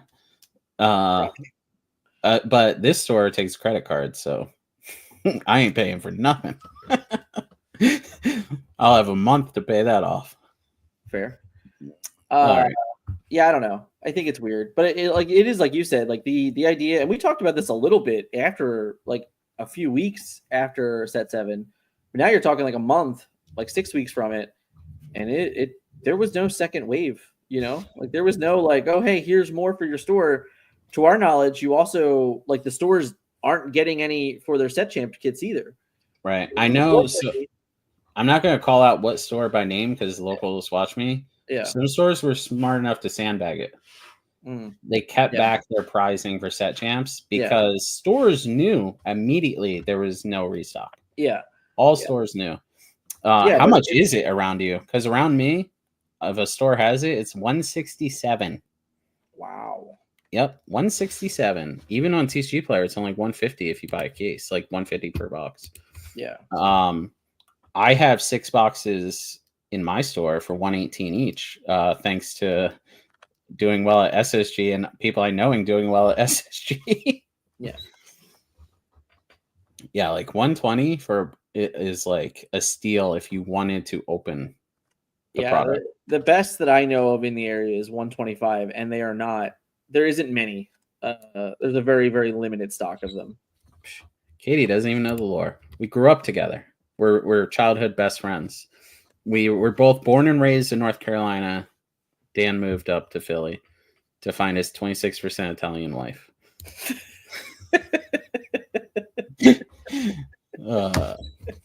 Cases for 4. I'm double checking this because I screen shared with you a couple days ago that people were selling cases for 600. I've definitely seen them north of 400 for sure. 100%. Honestly, if they're not, they're kind of dumb. Like you can definitely get a pretty penny for them. I think I've even seen them on like Facebook for more than 400. And normally Facebook's like the cheapest that you can find on average. Cases have dropped to $520 and boxes are up to $130. They were only $120 a couple days ago. Yeah. Well, it says $520, but the cheapest available is $550. So what's happening is like they're only selling one a day. Like there's not that many people throwing. Well, no one like who wants to buy a $550 case. Like nobody wants to buy a $550 case. Boom, boom. Hi, Albert. How are you? From literally the best voice of reason in the entire community. Yeah. Yeah. Man, look at that. The follow up. Yeah. I'm just saying, Albert, if you want to come talk about this, I can send you a link. You can come and hang out with us. It'd be done in seconds. Because you are the perfect person to talk about this, actually. Yeah. Albert though needs his own video for sure. No, he does. He does. He deserves more of a full commitment. Yeah, that I agree with. I firmly believe this man is a saint. Yeah. Like he talked about, his life before Lorcana. No, simulation. That's all a simulation. He's just trying to throw us off. He has come down from the heavens to grace us. Yeah.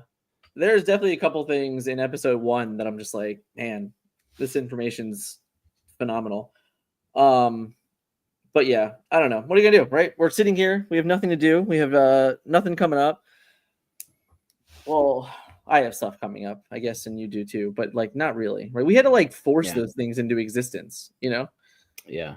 I said Ursula's is gonna start. Like you'll be able to find it some places. Oh, did we see any of this stuff? He said picked up a few cases of Ursula's for $200 each a few weeks ago. That makes sense. It's following the same. The problem with that is that set is actually bad. Yeah. Like there's like no reason to open that set, which is the problem. But pull random enchanteds. Yeah, but even the random enchants are like bad. I think it's like two of the enchantments are worth something, and everything else is like, ugh, why did I open this? I think that's what it is. It's Sisu and Diablo, I think, and like that's it. Like it's everything else is bust, if I remember correctly. Yeah. And then like even obviously Diablo Spike this week helped or last week helped because it actually made that worth something. But before that, like none of the legendaries were more than $20. Like it was rough. I think it was really just Diablo and Sisu that were worth that. Everything else is worth nothing. So it's pretty rough. I mean, friendly and like Super Goop is what? $2? $1? Is it really? It was less than $1 last week. It could be. It can't be more than that. it was also, people forget this. It was in the quest. I think it's also in the gateway. Like there's a ton of ways to get that card.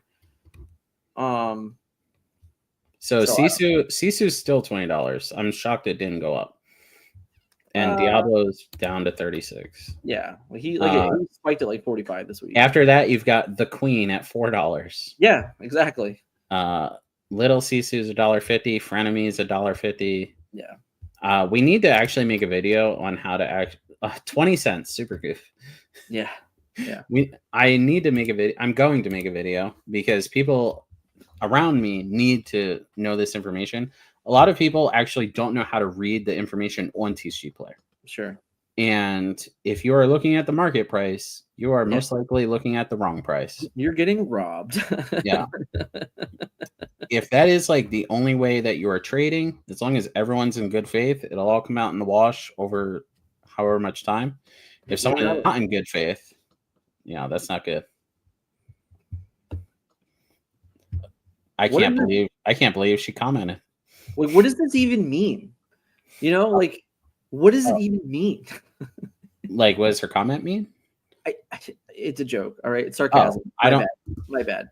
That's a rule. I know. That's why I said it. I apologize. All right. Even my locals say sarcasm. Just like I apologized to Ashley last night before we started the game show, how horrible I was going to be on it. I apologize. All right. I said sarcasm. My bad. Yeah, I don't know. It's getting annoying. It really is. It's frustrating. It is. Kent's still here. I was about to say, if Kent is still watching, he knows you have to say sarcasm. Yeah. Kent is hilarious. I learned the rule. All right. Go ahead. Go. Oh, no. I was just going to say, if you want to learn like how to actually read the information on TCG Player, stay tuned. I'm going to make a video about it for sure. Because the amount of people that I have to explain this to at my locals, even like, I have Genie for $12, right? Okay. And I don't fault the person because people just don't know. Like, I'm not saying that these people are stupid. They just haven't learned, like, especially if it's their first card game. Right. And they're like, well, you match the market price of 10. I was like, I will not, because Genie just went up recently, right? Mm-hmm. So the market price hasn't caught up to that. Not only that, like when you look at the cheapest ones listed, it's like random guy with 3 feedback, Genie for $10 because you just opened in a booster pack. So one thing that even TCG Player will tell you when you start getting any sort of like traction with them is match people with similar collections, not just match the lowest price. Yeah. Anyway. It's like rule number 1, honestly. It's one of those where if you have 6 of something, you should not list it for the price of 1. And that's silly. Like, right. You're a better commodity. If someone were to buy the cheapest ones from 4 different people, pay the shipping, they're paying like ridiculous amounts. Or not only that, everything in life, honestly, if you walk into a convenience store, a soda is like $2.25. Yeah. If you walk into the Dollar Tree, a 3-liter is $1.25. Mm-hmm. You pay for convenience. Getting all 4 cards from one person at one time, not getting 3, and then one of them got lost in the mail for 3 weeks, stuff like that. Yep. So we'll make a whole video about it. Yeah, it's all go ahead. Oh no, I was just gonna say Kent knows what's up. /sarcasm. I broke my train of thought. Sorry. No. I don't know. Maybe it'll come back to me. I forget. It is a weird thing though. Like that stuff is always just like hilarious to me. Oh, that's what it was. Peter Pan, right? Peter Pan Chatterfinder. We've been having this conversation with Scott now for like 3 days. Because he's like, it's not going to go up in price. I'm like, well, it's not going to go up in price because there's like 300 of them on TCG Player, and no one can buy out 300 of them and make a real profit. Because like, even if you somehow buy all 300 of these, before you ever get them, a million more will just get listed for what they are. So it'll never actually like go up. But that's why the people that like bought out the foils, that's why those prices are now like, I think Peter Pan Shadowfinder is like over $10 foil now, which is hilarious. Yep. But that's why like him, Iago, like any of the cards that came out this weekend, like the reason why the bought out happened and was able to happen at the foil level was because there wasn't actually that many of them listed. Or like Foil Doc as an example. I don't know like where he's leveled at, but there was a point in time where Foil Doc was over $50. Like, it was insane. So yeah, like someone tried really hard to continuously buy out Doc. I don't think they ever truly succeeded. I don't think I ever saw one that actually sold for more than like $21, which is still pretty damn good if that's what we were able to get away with. But yeah, there was definitely some people that were trying to shoot for the stars there, and it didn't happen. But I wouldn't be shocked if something from this set could actually be bought out. Like the fact that there's been no restock, if you just take the number of stores, the average number of cases that a store would buy, you can figure out how many of a card there are in the world. Yeah. And be like, okay, I have $52,000. I will buy all of the foil, whatever. Yeah. I mean, like, I know for sure that when I was doing the listings for my store, I purposely didn't list everything, where I was just like, oh, I'll just put up like half or like a third of what I assume we have. And there were definitely something like a couple of times this week where people like bought like all 6 of what I had or something like that. I'm like, I must have just been the only guy with 6 of these. Like that's the immediate thing I think of when anything happens like that. Like, yep, I was the only guy that had 6 of these, so that makes sense. But yeah, it is very difficult to like buy out a crappy rare on TCG Player and really turn a profit. It's not easy. Yeah. So I started bringing up some of the questions here, Dick.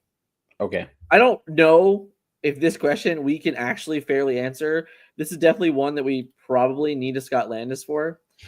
But TLDR, do you have any recommendations on what we should buy ahead of the anticipated tariffs? I don't want to incite any unnecessary panic buys, but I think it's a good question for TCG newbies and veterans alike. I do not think we can approach this the same way we address scalping. Support your LGS. Relevant context. I began playing the TCG with Rise of the Floodborn, so I'm fairly ignorant. I feel like my LGS has been transparent with me when I asked them this question. They responded, there is uncertainty, but TCG accessories and Lorcana printed in Japan and Germany will likely see an impact first, while other TCG projects, Pokemon, may not be impacted since they are printed in Texas. So what I do know for sure is that there is an American printer. Right. So we should not actually be affected by this currently. I could drive there. Yeah, I bet you could. I was thinking I should go bribe an employee. Get me some of those miscuts. There you go. So I don't think us in NA are going to have a problem. I don't think anyone in Germany is going to have a problem. Right. I don't think anyone in China or anyone in Japan is going to have a problem because I think all 4 of those have their own actual printers. However, if you live in Canada or if you live in like Mexico or Australia, right? Like that could be some problems. So no, I don't think Canada is going to be a problem because I heard a Canadian store owner saying that they're now ordering from Europe. Yep. Yeah. Right. So I hear that this is like a potential plan, but then it just becomes if, and for what it's worth, we always hear that the UK have no problem getting product. That's like a really common thing. So it becomes that if by Canada now ordering from a different distributor from the UK, does that impact the UK and like what their consumers used to? Like how much can actually be shipped from the UK? It's still going to cost you more because you still have to pay for like the boat and shipping fee and all that crap. It's not going to be as cheap. So I still think that you will get an increase of whatever, but I will agree that it won't be like, let's just hope it's not $10 a pack. Like that'd be kind of insane. Well, I'm going to slander Ravensburger again. The fact that they're $5.99 a pack now, I think is disgusting. Okay. There's no serious jump in quality, and the rarity of the card means nothing. Before anyone says, "Well, we get 2 rares," well, they print them on the same card stock. I think it's crazy that there is a premium, and if the answer is because we have to pay Disney so much money, that's a great answer that they'll never be allowed to say. Sure. If there's any other answer, I actually think it's terrible. As soon as I saw the MSRP of this game, I think I've deleted the post now so that I don't go back and get in trouble. But as soon as I saw the MSRP of this game, I said, if this wasn't Disney, it'd be dead now. I think you're right. That was I think year. the idea that we only have 24 packs and it's only 12 cards, it is kind of crazy to think that our MSRP is $144 a box. I'm with you. Although I was blown away learning some of the stuff about Magic last week with Nunez and like all the craziness that's going on there. I don't want that either. Like they're getting like 6 standard sets a year and they're like $150 to $220 a box. Like I don't want none of that either. So. Someone clipped my Forrest Whitaker eye that just gave me. Yeah. Well, you know, Hasbro is trash. I wish the whole company would go bankrupt. I was so happy when Toys R Us went under. I like D&D. No, Hasbro is trash. Wizards of the Coast is fine. Hasbro is trash. All right, that's fair. They cannot spin off Wizards of the Coast. We can get in a whole stock thing. They cannot spin off Wizards of the Coast because they incorporate the sales from Magic the Gathering and D&D into their other board games and makes the company look good, and it keeps their stock price growing. And so anytime that they are having issues with Monopoly not making money, so on and so forth, they say, hey, Wizards, we really need you to like team up with Marvel. Hey, we really need you to like, we're not increasing customers. We need to sell these customers more. Right. Okay. And the customers are just like, yes, sir. Can I have another? That's all that's happening. And I think it is disgusting. Like it's actually insane. Okay.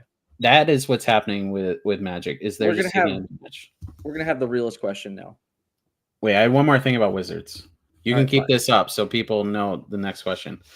So, Wizards of the Coast, best selling set of all time. Do you know what it was? Is it the Game of Thrones or the Lord of the Rings set? Yes. Oh, okay. Everyone knows that. Okay.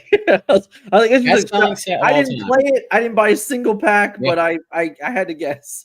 Well, I mean, people were searching for that $2 million card, which again is a disgusting practice. But the person who put that entire deal together for them to license Lord of the Rings was thanked very much by giving her walking papers. Her salary made the company look less profitable than it was, so they fired her after she gave them the best year they ever had in their entire lives. A video game company just did this too, and they're catching flack. The Marvel Rivals, right? Yeah. That brought up that company so much, and then they cut 20% of the team because they wanted their stock price to increase. So yeah, Wizards of the Coast, I hate you. I was never going to work with you anyway. You would never want, dick around. I don't care. I absolutely despise, not Wizards of the Coast, Hasbro. I absolutely despise all of you. You're all trash humans. If there's an afterlife, you're not going to heaven. Yeah. That's how much I hate you. I never got my uncut sheet of Perceptors, so I'm with you. Yeah. Bastards. All right. After this, I have a listen question. It's not even a listener question. Do people really? Oh my God! I will kill you, Jorge. You can't say that. You will banish him. I just did. All right. You will banish him. That's it. I'm muting you in every Discord server. Really eat Cheese Whiz on Phillies in Philadelphia. What is the Phillies? The baseball team? I'd eat Cheese Whiz right off Harper. No problem. Bottom of the 7th. I'm there. 7-inning stretch. All right. Yeah. Oh, we'll stretch all right. Yeah, I'm a whiz without. Yeah, I'm also a whiz without. Yeah, for sure. For sure. Philly. I'm not kidding. This is listen. No. You hear me? No. All right, we're back. Dude, I appreciate Adrian tonight, by the way, because I know people are laughing, but he's letting us know. This is a good. This could be a fun one. All right, Sploosh is in the house. What up, Sploosh? What up, Sploosh? Yeah, I like tomato pie. Hate it. What? Hate it. So growing up, where I used to live, we used to live within walking distance of this place called Tony's Pizza, and it was the best tomato pie in Northeast Philadelphia, and I hated it. My mom would get so mad at me because as a kid, I'm like, I'm not going to eat that. So she'd have to get like a whole other pizza that was not tomato just for me because I was like, I'm never eating this. A tomato pie just doesn't have cheese, basically. Well, honestly, a lot of times has Parmesan on it. Right. Yeah, not for me though. Not for me. Yeah, That's I mean, fun. I would prefer like a New Jersey pizza. Okay. Not even New York. Like, Yeah. and New Yorkers admit this, so whatever. But yeah, like down by the shore at Jersey, like the slice that's bigger than your head with like a pound of toppings on it. I'd take that. So you were a new like a New Jersey baby, but for us, like South Street has Lorenzo's. And Lorenzo's pizza is like literally the size of my chest. Like, Yeah, just like I was born in North Carolina. So. No, you weren't. You're a liar. I don't know what you're talking about. I have a photo. I lost to Braden at the encounter, and I went on Facebook. I said I'm committing carbicide. It was the pizza. You had to turn it sideways, get it out the door of the pizza place, Nice. and it barely fit in my car. It's $50. Well worth it. My kids were amazed. It was like half as tall as them. Yeah, so they just thought it was the best for thing sure. ever. Yeah, some of those pies are kind of insane. They're like, "Oh, do you want a box with that?" And I'm like, "Yeah." And they're like, "Here's the box." And it's like actually a normal pizza box for like one slice. You're like, "What the hell?" Yeah. What? Too funny. So some of our other questions here aren't as they're pretty simple. With May almost upon us, how many set championships are you planning on attending? Oh, sorry, I'm distracted. I'm about to cry looking at our chat. Wow. You see it? Yeah, I do now. Yeah. I already knew that. I already knew that though. So, but for what it's worth, you're missing some of our teammates here. Alex got queued. Orion got queued. Colby got queued. So there's 5 of us that are already queued. Just saying. What about you, Sploosh? Huh? We got 5. Slacker. Yeah, I shed a tear earlier. I was very upset. Yeah, you're not enough pass downs. Yeah. And I played a terrible deck. I didn't even deserve to make top 16. I'm just that good. No, I'm just kidding. But yeah, I was heartbroken. It was very frustrating. What am I, like one of 3 people on our team that's not? Oh, Alex doesn't even know, bro. You got queued for an invitational in Miami, bro. If he declines, does it pass down to me? I think I was right after Orion. You were 13th in seeding. Orion was 10. Chaotic was 8. Oh, it's not based on, or is it based on after? No, man, it's never based on that. Why do you people invent this stupid rule? What are you talking about? Because if you were in the top 8 and then you lost in top 16, you'd be 9th. Like if you were first seed, right? Yes, but that it's still all based on seeding of the original Swiss. But if I win the tournament, even though I was 13th going in, right? But because you lost to the guy that won, doesn't make you 9th. No, that's not what I'm talking about. Okay, that's what I thought you were saying. I thought I had to argue with you, like I had to argue with every other idiot that brought this up to me this week. No, that's not what I was talking about. Okay, that's fair. Yeah. Anyway, no, I don't have a chance. I have no chance at all. I am the biggest loser on the Fruited Mountain. It's like embarrassingly not even funny how terrible I am at Lorcana. I have wasted 2 years of my life. That is all that I know for a fact. And I am so deep into it that I just keep going. I just have my poker face on. Is this a thank you from Bivens because he got a pass down for Continentals? Like, I don't know why this big thank you is here for. I assumed it's because you were like, I have to explain to all these people how it works. Because there's so many people out there don't understand the rules of card games. Yeah. It's like, why would we ever do the encounter the other day? Angel's like trying to make the entire top 8 stay to the tournament until it was over so he could jump from 8 to 5. I'm like, no, dude, that's not how this works. Like, That's not how this works. Listen, Angel's a moron. I've dealt with this man for too long. Funny. Oh God.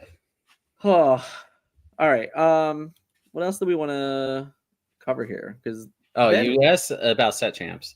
Oh yeah. I think I'm going to like 2 because half of them are on the same day. Oh, okay. Like it's already an hour to go to a set champs, and like just 4 or 5 of them are on the same exact day in all different directions. Is that because there's like 2 Magic sets that come out the same month? No, because these people like don't even have events in their stores. Like this was just a joke about too many Magic sets. You should not have. You should have said /sarcasm. Kent, where are you?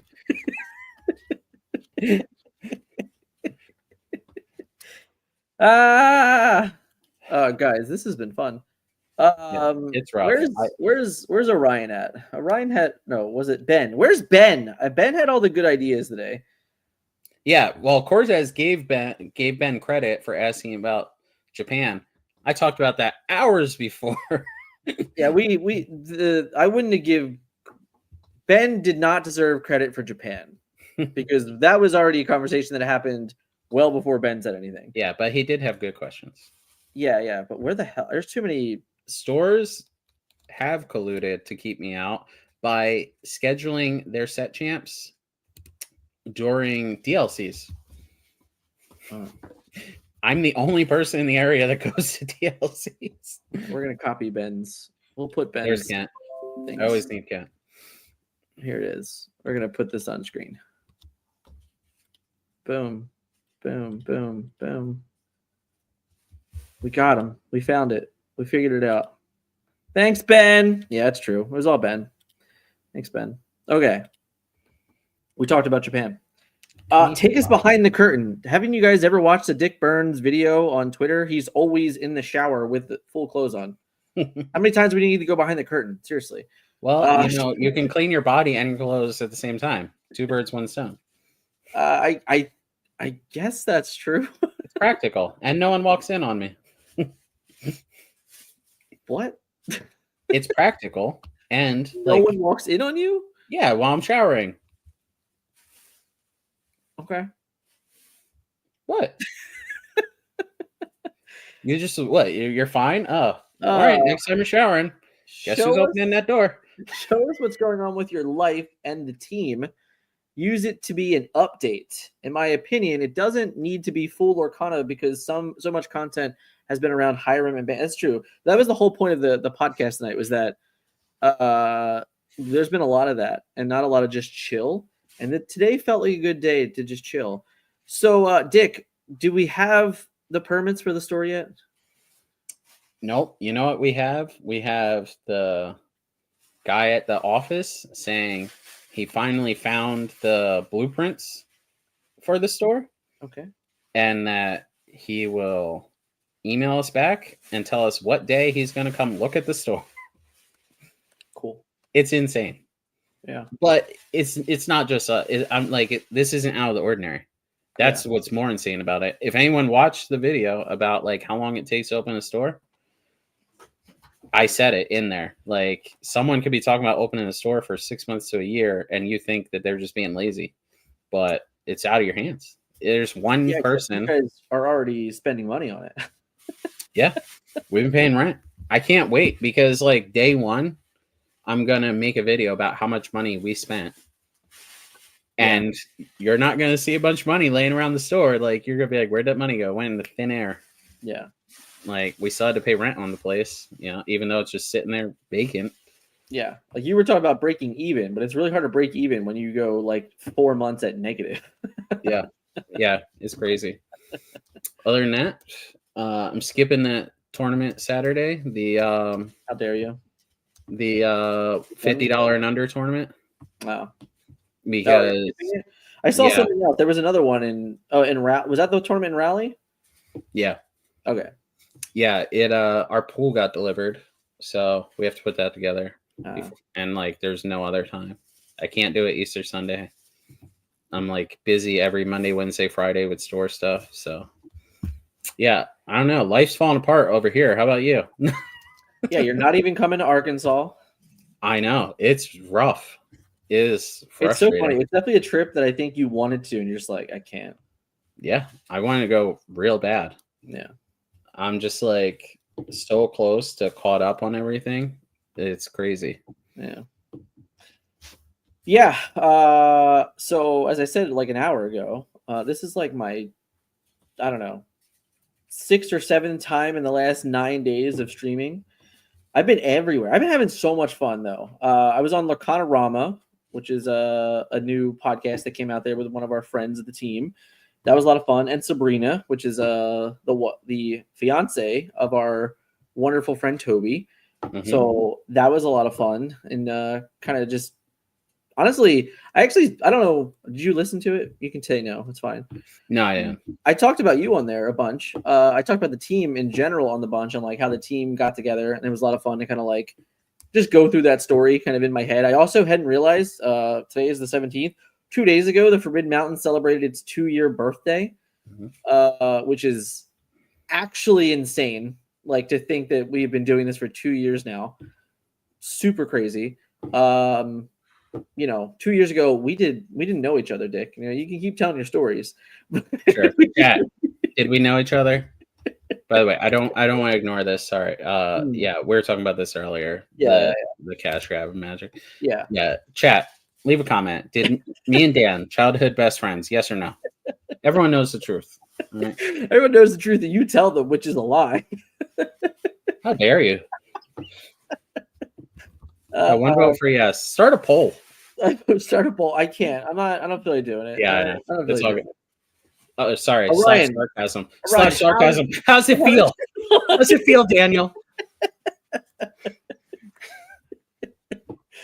Oh God. I'm very excited to go to Arkansas next week. I can see what you're doing. I know what you're doing. All right. I know what you're doing. Arkansas is gonna be blessed. I think it'll be fun.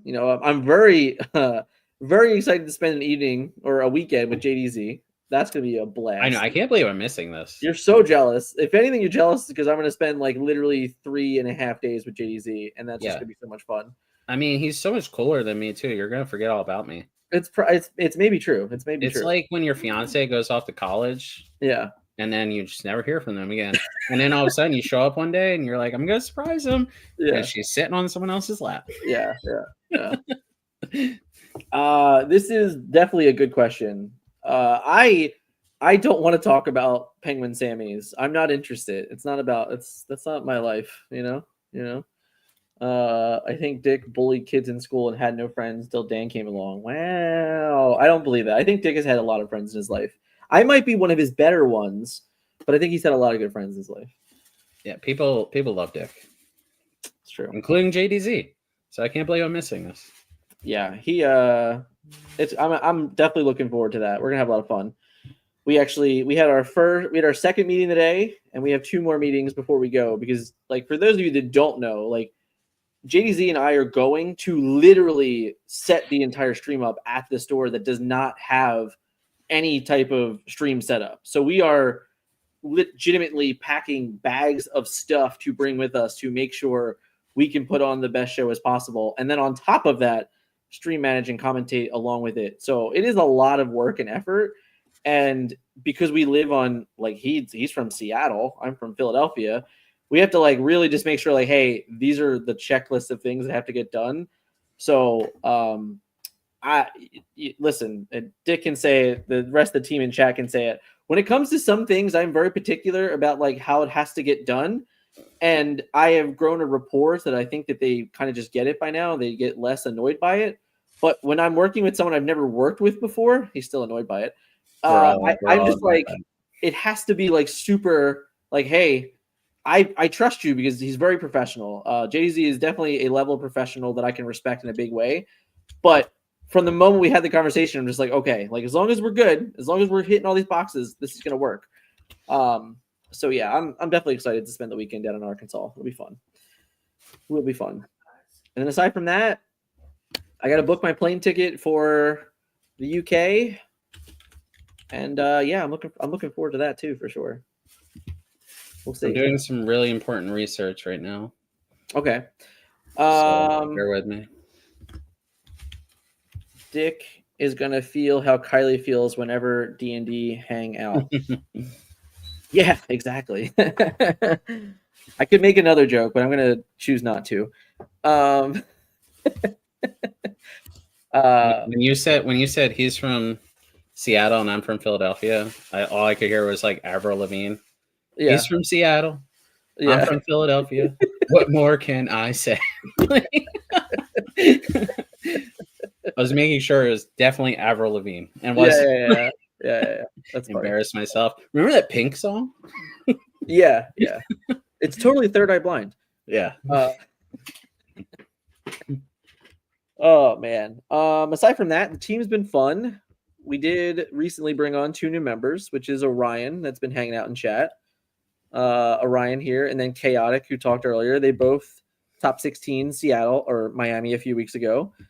Orion has a top 32 from Chicago, I believe, or top 64. Can't remember. And then Alex, top 16 DLC Seattle. They are great people, a lot of fun. They've now come on several trips with us, and it's been a blast. So they are great people. I don't know, maybe one of them. Orion? Yeah, the other one sucks. The other one. The other one sucks. Yeah. How's Shots the rest? Fired, Alex. Shots fired. How's the rest of the team? I mean, Melissa's trash. So, oh. Melissa wouldn't even play Tichu with us. Yeah. She'd rather play test the dead format. Let's take the hat off. Let's get angry again. I was pissed. All right. Let's talk about Tichu, okay? And team building time. No, Melissa's like, nah. Got to get reps in with Hiram. It got banned 2 days later, Melissa. How did those reps go? God. So, take the game very serious leading up to the event. After you're out of the event, team building time. Honestly. It's about the box. That's how most teams are. Literally, Nunez spent a lot of money to just hang out for a weekend. Did we talk about Ben with the ice cream? No. We didn't talk about it last. Did we? I don't think so. All right, so it's funny because Jorge always asks me like finance questions, but like hustling, not Scott levels of finance questions. Yeah. Because I can just like get a deal anywhere, like it's crazy.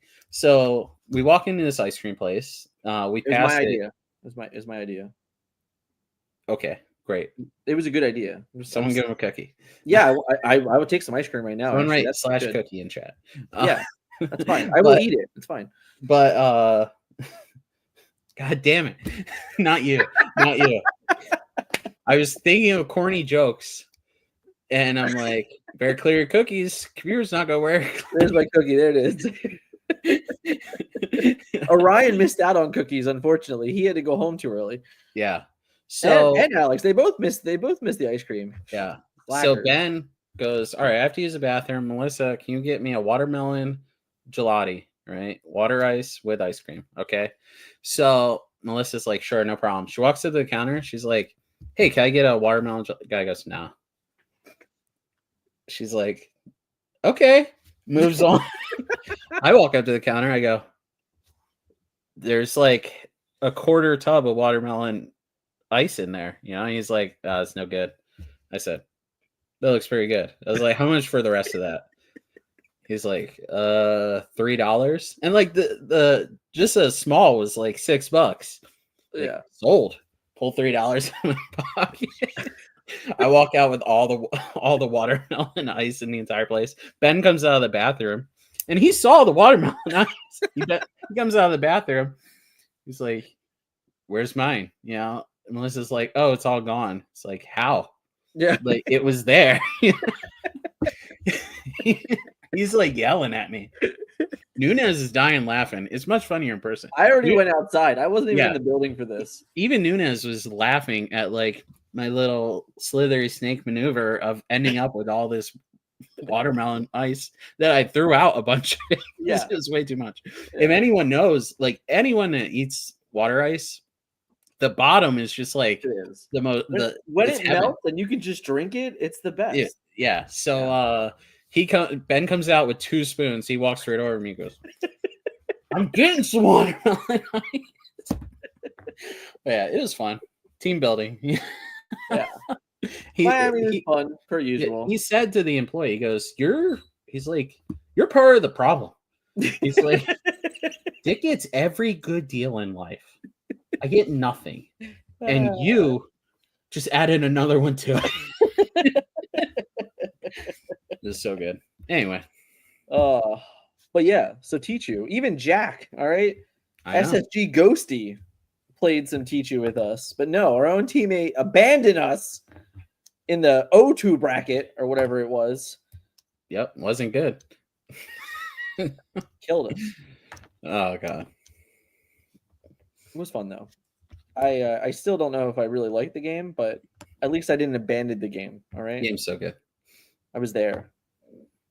And then, not to mention, the Judge Andrew taught us a whole other game because we didn't have 4 people. You need 4 people to teach you guys.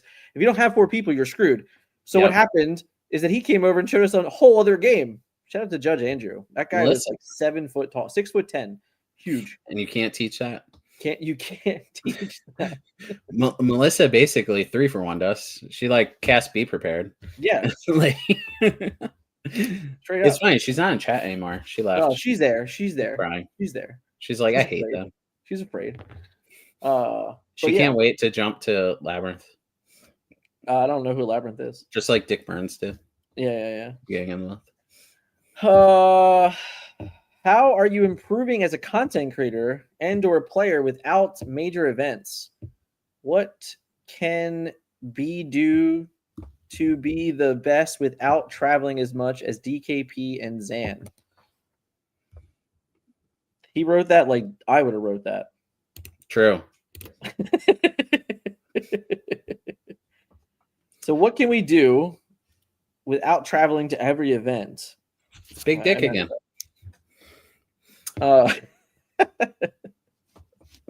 Not used to that. Yeah. What have I been getting better at content creating or playing? No. Moving on. I'm only getting worse. And you know what's funny? Playing here, I don't care. Playing here makes me worse too. Like I won. Me playing in North Carolina makes me worse. Okay. Like I won that tournament, right?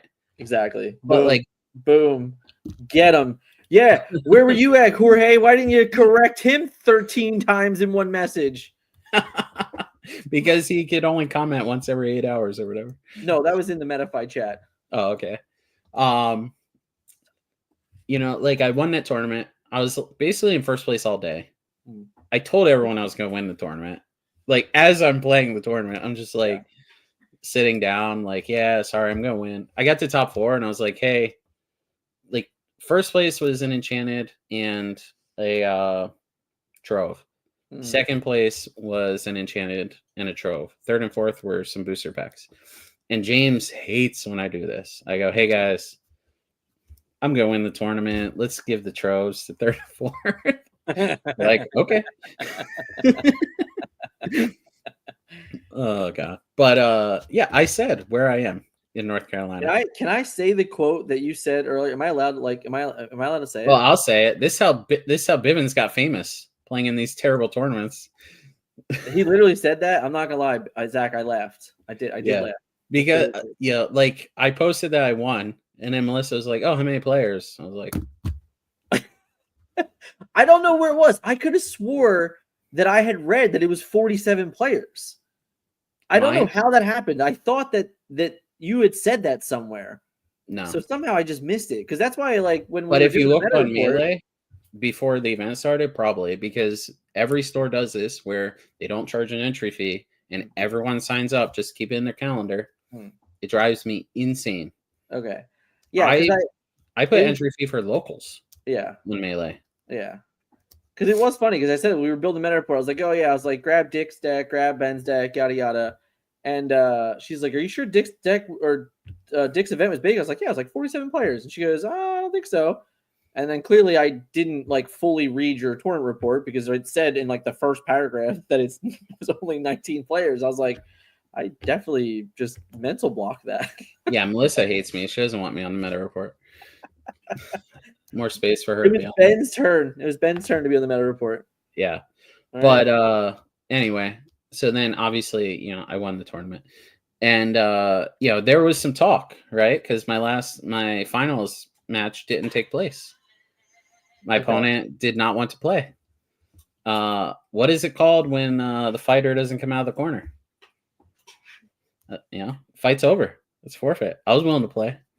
Oh, forfeit. But Okay. we worked it out because there were some booster packs also for everyone that made top 8. So I'm like, I don't care about these packs. All the packs to second and first place gets the more expensive enchanted. So anything I can do to not play Lorcana is a good thing for me. But yeah, like most of these people I have played so often now that I just know like all their pitfalls and can just like set them up for these pitfalls. And it's like nothing against them. They all also only all play against each other. So it's just like really easy. Hey, shout out to Sale. He came in, kicked butt in SSG. Did better than you. What? Sale, right? Sal? Sal? Yeah, Sal. I'm sorry. Is my Philadelphia accent hard for you? Yeah, get to Werder. Yeah. Okay. Sal lives closer to Bivens. Okay. But he was at your tournament. I saw a picture. Yeah, they grind. I asked them if they were driving to Arkansas. I would have went with them. Are they coming? They're not. They're not? They're not. Well, that's upsetting. I know. It's like I was looking at it. It was still a pretty expensive flight for you. I know. Like it's annoying. It was like 400-ish, I think. Yeah. Which was annoying for me because every flight that I looked at, most of them were connecting through Charlotte. So I was shocked that like your direct flight from Charlotte was still so expensive. I know. You would think it'd be easy. Josh knows what's up. Josh. Who's Josh? He's one of my locals. Okay. He can attest. When you walk in that room, you know what every single player is playing. Still? Even the week after the ban, you just knew? Yeah. They weren't playing Sapphire when it was broken.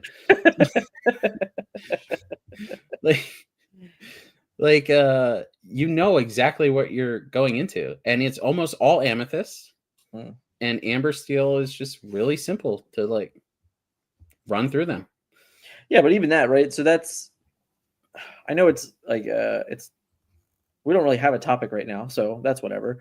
But when you talk about that for set championships coming up, if like you know what the room is in set championships, like this is why I tell everyone under the sun that every week at League they should play a different deck because they never know when they're going to want to play a particular one. And why I think that when you handicap yourself by only playing the same thing forever, you just like end up like in a corner and you're like, well, this isn't good right now. What do I do? That's literally the reason I just always play a different deck because I'm just like, you never know when it's actually a requirement for it to be good. But like you said, if you literally get to walk into one of your local stores and say 85% of the field is going to be Amethyst X, I'm just going to play Amber Steel songs today and win. Yeah. Like that's a huge advantage because you just know and that's what set championships really is that if you know the majority of people coming to your set championships and you can just make that educated choice of just going like, oh, well, I don't know. 75% of the room is going to be X. I may as well just play this deck, get great into it, and find my way to a top 8, right? Like, obviously, the winning playmat, I don't know, I'm sure it'll be worth maybe a little bit more. I don't even know. Like, what is your expectant value of this playmat? Like, with there only being one per event, like, is it actually that high? Yeah. I mean, I think that it should probably be somewhere around $300. You really? You think it'll be 300? I mean, like the Stitch you think it's comparable to like the convention playmats? I think the convention playmat is criminally low, and I think I do. So all right, that's fine. I'll agree to that. I do think that they are criminally low.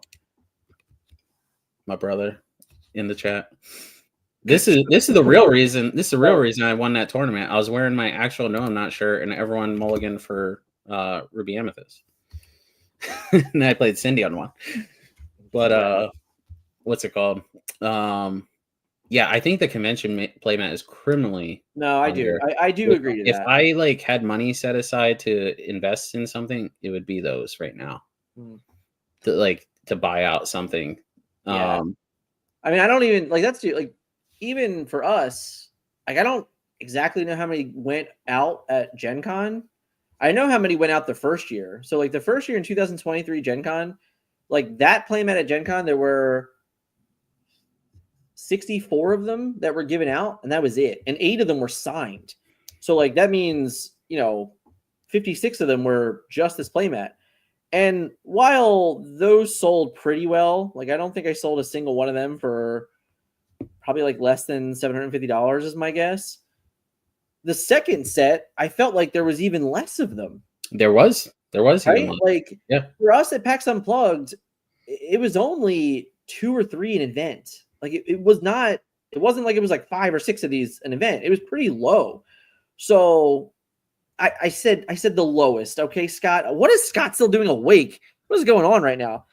He heard you get a finance thing wrong, and right. The high, jumped off the couch. like the high was certainly 1,200. Right, the high was certainly that, but the low was probably around 750, 800. So that was year one. But year two, I mean, you were lucky to get $400. Like you're not going to get more than $400. Right. I do think that Gen Con kind of broke it, right? Because it was like 8-man win drafts that got these. So, but even in that world, there was still a very limited amount of pool of players that were even there that could even acquire it. So they could have just straight up monopolized it, Like if you had won 3 or 4 of them that day, why are you trying to sell them at 200 or 300?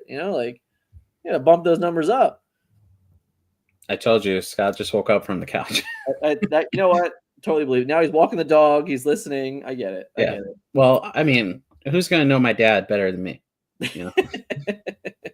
Anyway, he could have burned us there. He could have said he fell asleep watching us, and I would have just took it. Yeah. Well, because we're so boring. He heard us making fun of Melissa, and he woke up. He's like, "Oh, what happens when we don't have like a real content schedule tonight?" This is the opposite of what Ben wanted. This was okay, Dan has been doing this a lot recently, and he's kind of burnt out, so we just want to vibe tonight. Well, we have to keep the time up so that we're full-time content creators. That's true. Full-time or no time. Exactly. Yeah. Like you only put in, what, 9 days, you said, recently? Yeah. Last Friday was the only day that I didn't stream. But I streamed literally Tuesday, Wednesday, Thursday, took Friday off, and then Saturday, Sunday, Monday, Tuesday, Wednesday, and tonight. So, like, literally one day in those last 11 days that I wasn't producing live content. Different vibes. No, I don't want your vibes. All right, I want your vibes, but not those vibes. But yeah, so hey, hold on, real talk. There's a 1K like this weekend at Top Deck Games for vibes. Like, could I just show up and crush? Like, and we can't get 1K for Lorcana. No, no, hold on. Oh man. Hold, please. Hold, please. This is it, right? We get to just hit him with it. I forgot I was still wearing this shirt. All right, here we go. Oh. We get to complain. All right, we get to complain. All right, we are literally, all right, we're wearing, all right, the Top Deck Games shirt. Okay, and this store can't host a 1K for Disney Lorcana ever. And Vibes is getting a 1K on Saturday. Come on, Top Deck. Yeah. Come on. I think a bunch of ringers are showing up. Probably won't crush. You know what? I won't lie. We have nothing but grinders in like Philly jerseys, so I 100% believe you. I would bet money Silverman and Marcus will be there. I could just text him like, Marcus, are you vibing? And he would probably just say yes because there's no Disney Lorcana to play. Yeah. What's it called? Yeah. So back to like choosing the deck stuff, right? I don't know how many times in the past like year and a half I've said like no, I have to play for Ursula. Like I'm not playing Troubadour. I'm playing Ursula because I draw 3 cards. And you're like, who is letting you draw 3 cards? Like Eastern North Carolina is really that's a very fair comment. All the time. I did not play like a blind Rapunzel once at the Enchanted tournament. It was always 2 to 3 cards. I could play like 100 games tomorrow, and I would not draw off Rapunzel for 3 one time probably. And you're like, yeah Clockwork. Every round. Yeah. Clockwork. It's so simple. Quest with Ariel. They'll challenge you with a 3-3. Yeah. Like, oh, I have a shot to Oh, banish no, Ariel. I'm not. So we're really upset about. All right. So you're actually coming to Hartford, or Hartford? Oh, is that SSG that's doing Hartford? I'm sorry. Is that Star City Games? Yeah, Cersei. So Star City Games doing a 20K in Hartford for vibes. Interesting. Yeah. We were really sad about this. We were talking about Star City Games in Hartford because it's like reasonably close, and it's like, why not? But it's the same weekend as Nunez's local set championship stores. So he's like, I don't know. We might just go Friday. We're figuring it out. We're figuring it out. We might come up though. Cersei Games is dead to me. Yeah, I mean, it was more. I've been trying to make an excuse for like ever to like go to Pittsburgh and spend a weekend with Melissa and Ben, and then like go to Hartford and spend a weekend with Orion and or Rhode Island and spend a weekend with Orion and Nunez, because you guys are all so nice and you always come to me. You messed up. All right, your store's still not open. I would have been there already, but it's still not open. So that's not my fault. That's the county clerk. So I've been trying to make these excuses to like go and visit your communities, but Melissa and Ben don't tell me anything. I think they're just like afraid to actually let me play. I don't know. No, we've already listen. We've already talked about this. Dan in Ohio, they don't like mesh. It's just like not a thing. Ohio is for lovers, but it also sucks. Okay, I'm sorry. I'm sorry. I am. Exactly. All right. Melissa gets it. No one likes it. So yeah, like going up to Rhode Island that weekend was like an easy idea. Like, oh, we'll go up, we'll hang out, we'll vibe. And he's just like, both of my local set championships are that weekend. I'm like, oh, that's kind of sad. So I don't know exactly. I think it's going to be really hard to get Nunez from not playing in his local set championships. So I don't know what's going on yet. Time will tell. Virginia is for lovers? What? That is the slogan of Virginia. Is it? Yes. It's on all their license plates. When am I ever in Virginia? Well, you're born and raised in North Carolina just like me, and you drove through it to get to Philly. So it's just not true. It's just not true. Chat outvoted you. Like, it doesn't matter what chat did. So it's a lie. It's all a lie. I don't know what you're talking about. This is America, where your vote counts. Does it? All right, let's not get into that. I don't want to get into that. So yeah, it's been fun. It's been busy, which is nice. I don't know. We'll see. We'll see how the next couple weeks goes. There's like a lot going on, but there's not. So, did you catch any of the LCC games today? They were pretty good. I do not watch that stuff. Okay, fair enough. At all. Fair enough. Yeah. I have the podcast that you were just on with our friends from New Jersey, Sabrina and them, and I have that I need to watch. Like, I've been catching up with stuff. It helps for like my hour walks to listen to stuff like that, but I have so much stuff from like months ago still to listen to, like podcast wise. It's frustrating. Listen, be honest, Bibbins, if he was watching your games, he didn't miss anything. Just saying. As Bibbin throws his deck in the trash. What's it called? You know what was funny is I was explaining it to someone locally. And I'm like, yeah, they have to pick the same color combination. Like, they have to stick with the same color combination from week to week, right? So it did get changed. Right. Yeah. So AJ, 12-year-old, he's like, oh, you're wrong. I'm like, okay. Obviously, you couldn't force people to keep playing Hiram. So, like, yeah. But it was just like hilarious. Just like the, I don't want to get into that again. It's chill time. I don't feel like yelling anymore. Okay.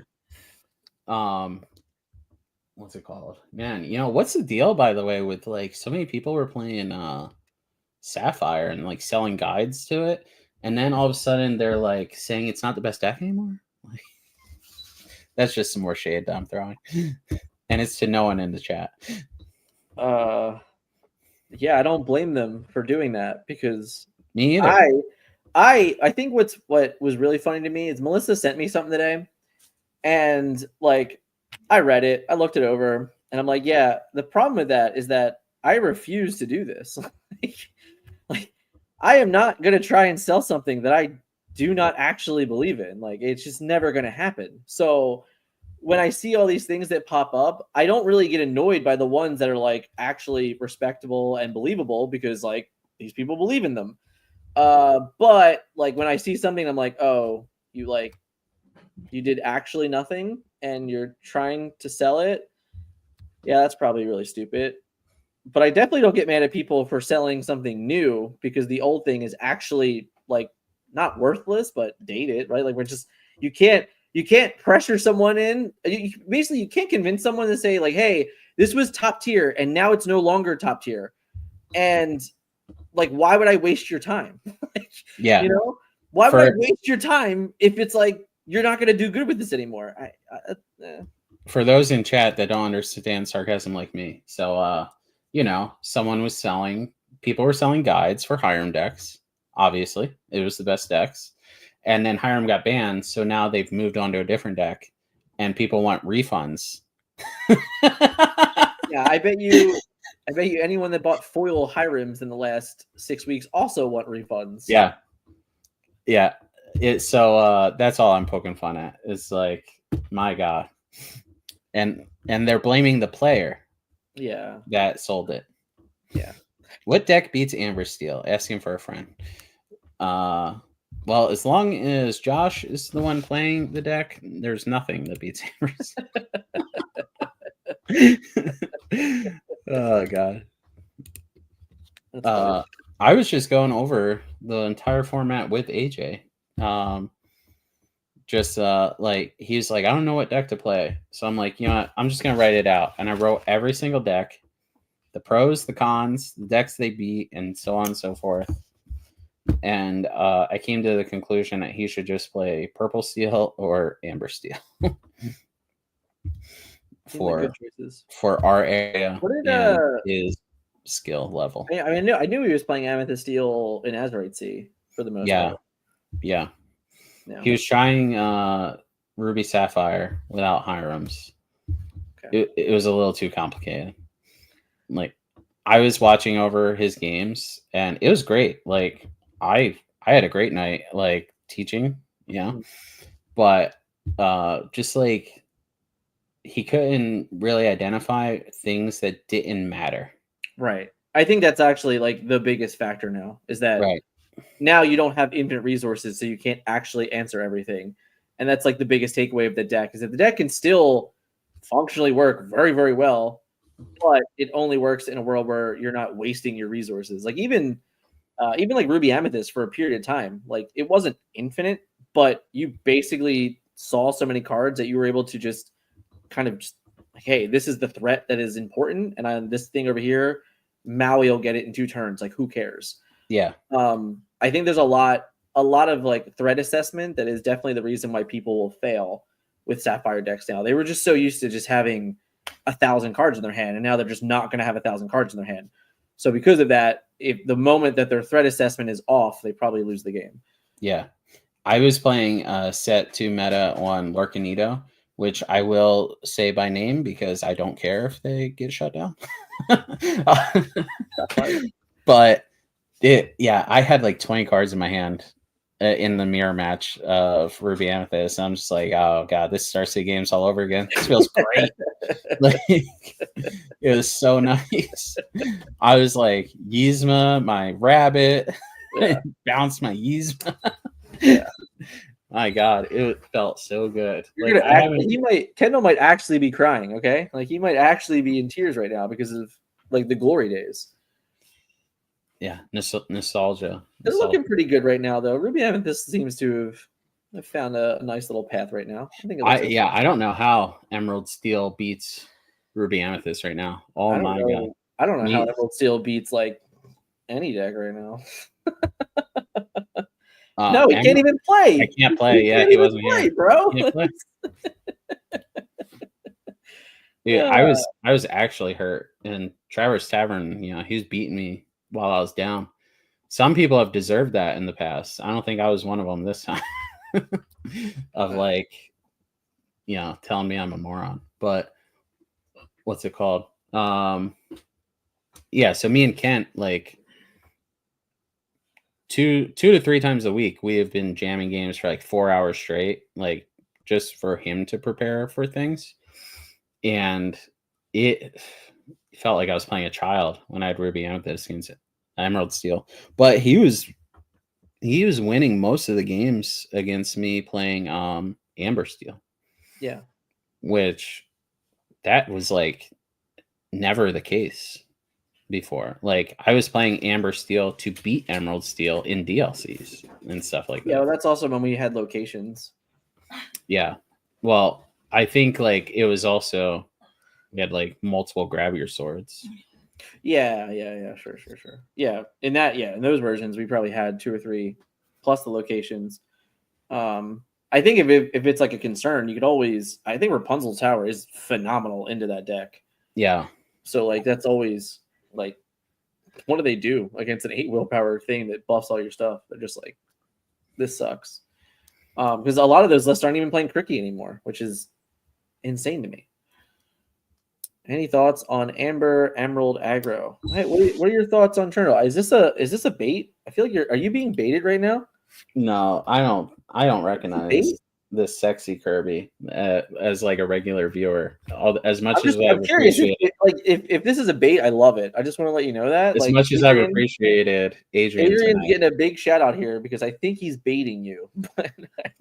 I hate Cherna Dogs. I hate it so much. I think it is absolute garbage. I think it's always been garbage. Oh God, it really depresses me. I think the deck is fine. And then if you see someone like Breezy playing it, it's not the right choice. Is there a Cusco in it that I'm not aware about? He doesn't even show up for tournaments, so yeah. That's true. He got pulled over. Already he had a ticket.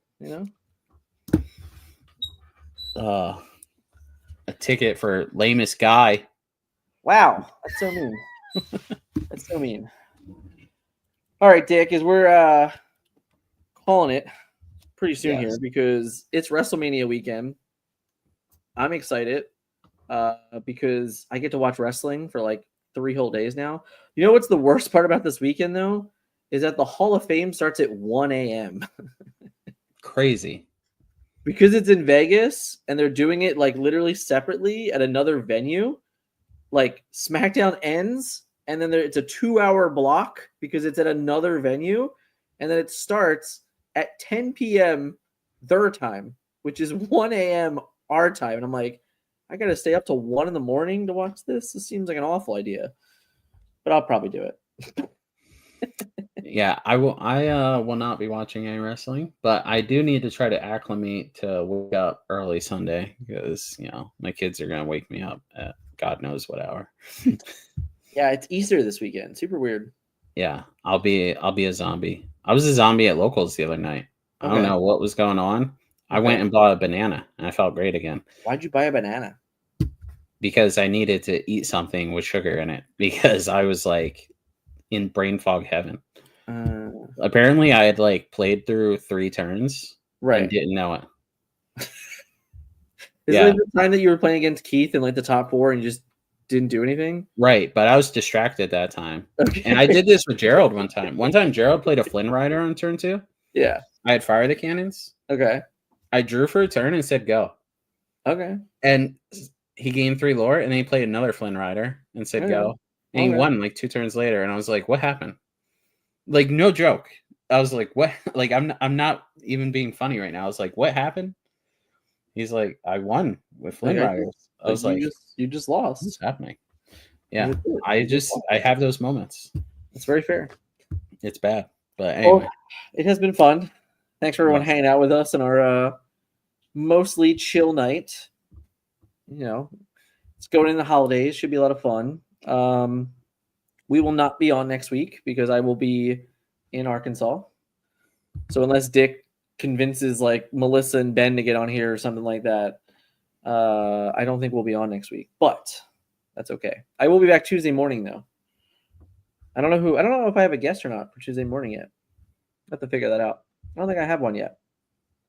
There you go. You got Alex, the guy that you don't even like. Yeah, I didn't say that. You said they were great people.